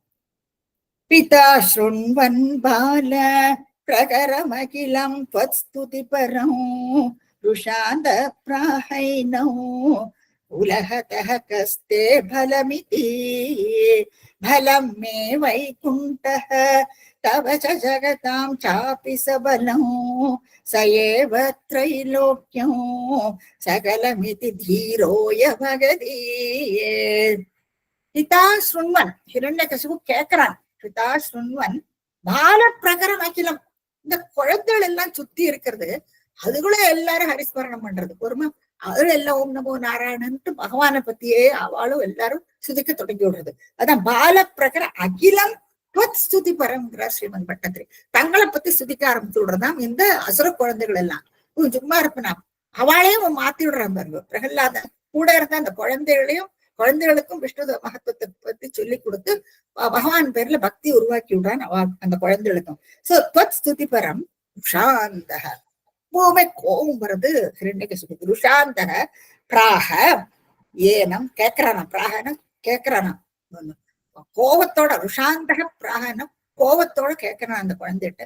ஹே குலகதக, குலத்தை கெடுக்க வந்தவனே, அசுர குலம் இல்லையா இவெல்லாம், இந்த அசுர குலத்துல இருந்துன்னு இவன் ஹரிநாராயணன் பத்தியே சொல்லிட்டு இருக்கான் இல்லையா. அப்ப ஹே குலகதக, குலத்தை கெடுக்க வந்தவனே, கக ஹே பரமிதி, உனக்கு எங்க இருந்துடா இந்த பலம், இப்படி நீ எல்லாரையும் நீ மாத்திரையே இந்த மாதிரி, உனக்கு எங்க இருந்து இந்த பலம் வந்தது அப்படின்னு கக கஸ்தே கஹ தே உன்னுடைய பலம் இதி, இப்பேற்பட்ட பலம் உனக்கு எங்க இருந்துடா வந்தது அப்படின்னுட்டு அந்த குழந்தை பார்த்து கோபத்தோட கேட்கிறானாம் இரண்யகசிபு. அப்ப என்ன பதில் சொல்றார் பிரகலாத சுவாமி வருகோ, பலம் மே வைகுண்டக, பின்னால பகவான் ஹரிநாராயணன் அந்த பலத்தை கொடுத்தது எனக்கு இந்த ஹரிநாராயணன், சாட்சாத் இந்த ஹரிநாராயணன் தான், அந்த வைகுண்டன் தான் எனக்கு இந்த பலத்தை கொடுத்தான். பலம் மே வைகுண்டக தவச்ச, உனக்கு கூட இந்த பலத்தை கொடுத்திருக்காரேங்கிறான். தைரியமா சொல்றான் பாருங்க, 5 வயசு குழந்தை அப்பாவை பார்த்து சொல்றது, உனக்கு கூட இப்ப இருக்கே இந்த பலம், அது கூட அந்த வைகுண்டன் கொடுத்த அந்த பலம் தான். இப்போ பலம் தே வைகுண்டக தவச்ச, அதுக்கு மேல ஜகதாம் சாபிச பலம், ஜகதாம் ச அப்பி, எல்லா ஜகத்துல இருக்கிற எல்லாருக்குமே அது கொடுத்திருக்கார் பகவான், எல்லாருக்குமே அந்த சைதன்யம் கொடுத்திருக்காரு இல்லையா பகவான். சோ ஜகதக ஜகதாம் ச அப்பி சபலம், எல்லாருக்குமே அந்த பலத்தை பகவான் தான் கொடுத்திருக்கார். சையேவத், அது மட்டும் இல்ல, சையேவ திரைலோக்கியம்ங்கிற 3 உலகத்துல இருக்கிற எல்லாருக்குமே அந்த பகவான் தான் அந்த பலத்தை கொடுத்திருக்காரு.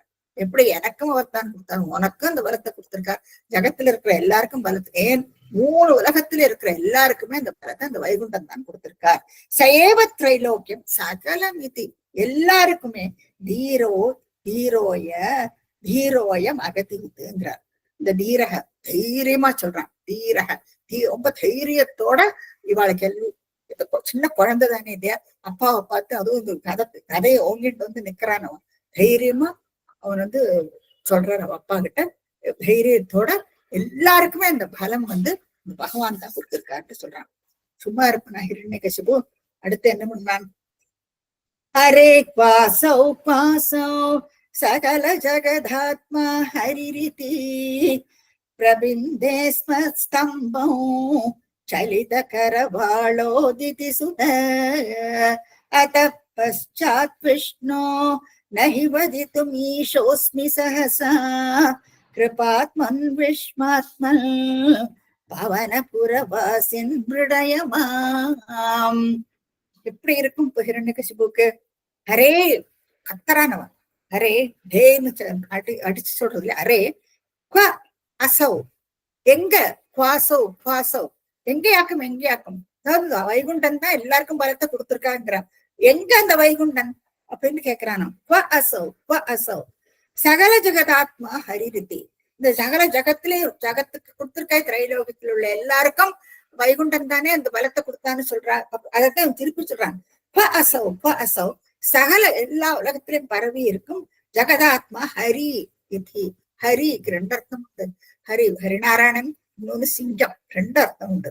ஹரி இது அப்படி சொல்லிக்கிட்ட என்ன பண்றான், சிங்காதனத்துல உட்கார்ந்துட்டு இருக்கான் இல்லையா, அங்க இருந்து தட தட தட தட கீழே இறங்கி வருவனாம். பிரபிந்தே ஸ்மஸ்தம்பம் கரவாலி சரித கரவாளோ திதி சுத்தகிற சீமன் பட்டத்திரி. ஹிரண்யகசிபுன்னு அவன் பேரை கூட சொல்லல, திதிக்கு பிறந்த பிள்ளைங்கிற. அப்போ அம்மாக்கு பாவம் கெட்டவே இருக்கும். அந்த திதி சுத்தன் ஹிரண்யகசிபு அப்படின்னு சொல்றாரு. அந்த திதி சுத்த ஹிரண்யகசிபு பிரபந்தே குத்தரானாம், பிரபந்தே ஸ்மஸ்தம்பம், முஷ்டினால குத்தரானாம் அந்த ஸ்தம்பத்தை. பிரபந்தே ஸ்மஸ்தம்பம், ஸ்தம்பம்னா அந்த தூணு. எப்படி சலித கரவாளோ, கையில வாள் இருக்கு, வாழு கதையெல்லாம் வச்சுட்டு இருப்பான் இல்லையா, இந்த ஆயுதத்தை சுத்திண்டே வரானா. சலித கரவாளோ திதி சுத்தக, அந்த ஸ்தம்பத்துல அவன் கதையினால அடிக்கிறது இல்லை, பகவானுக்கு உள்ள இருக்காரு இல்லையா. சோ கதையினால தன்னை முஷ்டினால, ஏன்னா அத்தனை பலம் அவனுக்கு, அப்போ அத்தனை பலசாலின்னு எல்லாருக்கும் தெரியணும் இல்லையா. சோ முஷ்டினாலேயே அந்த சபை அவ்வளவு அழகா இருக்குமா, ஸ்தம்பங்கள் எல்லாம் அவ்வளவு ஜொலிக்குமா, எல்லா ரத்னங்கள் எல்லாம் பதிச்சிருக்குமாங்க. சோ அதுல கரவாளோ திதி சுத்தக, அதுல முட்டினால குத்துறானாம். இப்ப அந்த சமயத்துல பட்டத்திரிங்க என்ன சொல்றாரு, அத பశ్చాத் விஷ்ணுங்கிறார். பகவானை பார்த்து பட்டத்திரி சொல்றார், நகி வதித்தும், என்னால சொல்ல முடியல, நகி வதித்தும் ஈஷோஸ்மி சகசாங்க, அந்த அந்த பார்த்த காட்சிய என்னால வர்ணிக்கவே முடியலையேங்கிறார். அப்போ இது என்ன அவர் நேர்ல பார்த்த மாதிரி எழுதியிருக்காரு, பேபி பார்த்திருக்கலாம் இல்லையா, அவர் நேர்ல பார்த்த மாதிரி என்னால இந்த காட்சியை வர்ணிக்க முடியலைங்கிறார். அத பశ్చాத் விஷ்ணு நகி வதித்தும் ஈஷோஸ்மி சகசாங்கிற. ஈஷோஸ்மி என்னன்னா அஸ்மி, எனக்கு ஈஷக, எனக்கு சக்தி இல்லை, அதை சொல்றது கூட எனக்கு சக்தி இல்லை. அப்புறம் பட்டத்துல இங்க ஆட் பண்ணிக்கிறான், கிருபாத்மன், கிருபாகரனே, கிருபையோட பகவான வேண்டிக்கிறார் அவர். ஏன்னா அந்த காட்சி அதிபயங்கரமா இருக்கு அதை பாக்குறதுக்கு. அப்போ பட்டத்துல இங்க வேண்டிக்கிறார், கிருபாத்மன் விஸ்வாத்மன், விஸ்வத்தில் உள்ள எல்லாருக்கும் ஆத்மாவாக இருக்கவர் அவர்தான் பரமாத்மா இல்லையா? சோ ஆத்மான சூஷ்மமா எல்லாருக்குள்ளேயும் இருக்கார். விஸ்வாத்மன் பவனபுரவாசின் மிருடயமாம்ங்கிறார் அவர். என்னை ஆசுவாசப்படுத்து. ஏன்னா அந்த காட்சி அதிபயங்கரமா இருந்ததா. அப்போ அது என்னங்கிறத நம்ம அடுத்து பார்ப்போம். இப்போ இங்க என்ன இருந்ததுன்னா, இப்போ அந்த ஸ்தம்பத்துல போய் அடிக்கிறதுக்கு முன்னால நீங்க பார்க்கலாம் பாகவதத்துல, இப்போ இந்த தூண்ல எல்லாம் எங்கேயாவது இருப்பான்னு சொன்னா எல்லா இடத்துலயும் இருக்காரே பகவான் அப்படின்ட்டு பிரகலாதன் சொல்றான். அப்போ எங்க எல்லா இடத்துலயும் இருக்கான்னா அவனுக்கு வெளியில இருக்கிறது பார்க்க தெரியும் இரண்யகசிபுக்கு, ஸ்தம்பத்துக்கு உள்ள எல்லாம் இருக்கான்ட்டு அவனுக்கு என்ன தெரியும். அப்போ அவர் சொல்றானா, நான் இந்த ஸ்தம்பத்தை போய் நான் அடிக்க போறேன், அடிக்கும் பொழுது அதுக்குள்ள அவர் இல்லை என்னன்னா நான் உன்னை வதம் பண்ணுவேன், உன்னை நான் கொன்னு விடுவேன்னு பிள்ளைய பார்த்து சொல்றான் ஹிரண்யகசிபு. அப்ப பிரகலாதன் என்ன சொல்றான்னா, அது வரைக்கும் என்னுடைய பகவான் சும்மா இருக்க மாட்டார், அவர் அதுக்கு முன்னாலேயே ஒரு வழி பார்த்து விடுவார்னு சொல்றாங்க. அதாவது அது வரைக்கும் அவர் சும்மா இருக்க மாட்டார்னு பிரகலாதர் சொல்றாரு. அப்போ அந்த கோபத்துலதான் அந்த எந்த ஸ்தம்பத்துல அவன் சொல்றான், இந்த ஸ்தம்பத்துல உன் பகவான் இருந்தானா உன்னை காப்பாத்துவரா அப்படின்ட்டு பிள்ளைய பார்த்து கேட்கிறான். அப்போ அவர் சொல்றாரு, அந்த ஸ்தம்பத்துல இருக்காரு, எல்லா இடத்துலயுமே இருக்காரு, அது விஸ்வாத்மன் பகவான் எல்லா இடத்துலயும் இருக்கா, எல்லா ரூபத்துல அவர் இருக்காரு அவர். அப்போ உனக்கு தெரியறதா? எனக்கு தெரியறதேங்கிறான் அவர். எனக்கு தெரியறது பகவான் அதுக்குள்ள இருக்கிறது எனக்கு தெரியறதுன்னு சொல்றாங்க. அப்போ இந்த ஸ்தம்பத்துல இருந்து அவர் உன்னை காப்பாத்துவரா கேட்டோம், கண்டிப்பா அவர் என்னை காப்பாத்துவார் அப்படின்ட்டு ரொம்ப திடமா சொல்றானா பிரகலாதன். சொன்ன உடனே அந்த கோபத்துலதான் அவன் என்ன பண்ணுவான்னா, பிரவிந்தேஸ்ம ஸ்தம்பம் முஷ்டியினால பலமா அந்த ஸ்தம்பத்தை அடிக்கிறான். அடிக்கும் பொழுது பகவான் அதுல இருந்து பிரத்யட்சமாற அதை என்னால சொல்ல முடியலைன்னுட்டு ஸ்ரீமன் பட்டத்திரி சொல்றார். சோ அதுல இருந்து நமக்கு என்ன தெரியுதுன்னா, அவர் சாட்சாத் பார்த்திருக்கலாம் இல்லையா, பகவான் அப்படி ஒரு காட்சியை கொடுத்திருக்கலாம். அந்த ஒரு அவதாரம் எப்பேற்பட்ட அவதாரம், அதுதான் நரசிம்ம அவதாரம். சோ நரசிம்ம அவதாரம் பத்தி நம்ம அடுத்த கிளாஸ்ல நம்ம பார்ப்போம். சாந்திரானந்தாவபோதாத்மகம் அனுபமிதம் காலதேசாவதிப்யாம் நிர்முக்தம் நித்யமுக்தம் நிகமசத சஹஸ்ரேண நிர்பாஸ்யமானம் அஸ்பஷ்டம் திருஷ்டமாத்ரே புனருரு புருஷார்த்தாத்மகம் பிரம்மதத்மம் தத்தாவத் பாதி சாக்ஷாத் உருபவனபுரே ஹந்த பாக்யம் ஜனானாம். ஸ்ரீ ஹரியே நமஹ.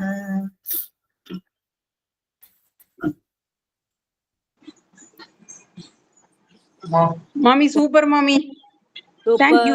ரொம்ப நல்லா இருந்தது மாமி, ரொம்ப நல்லா இருந்தது மாமி. தேங்க் யூ மாமி.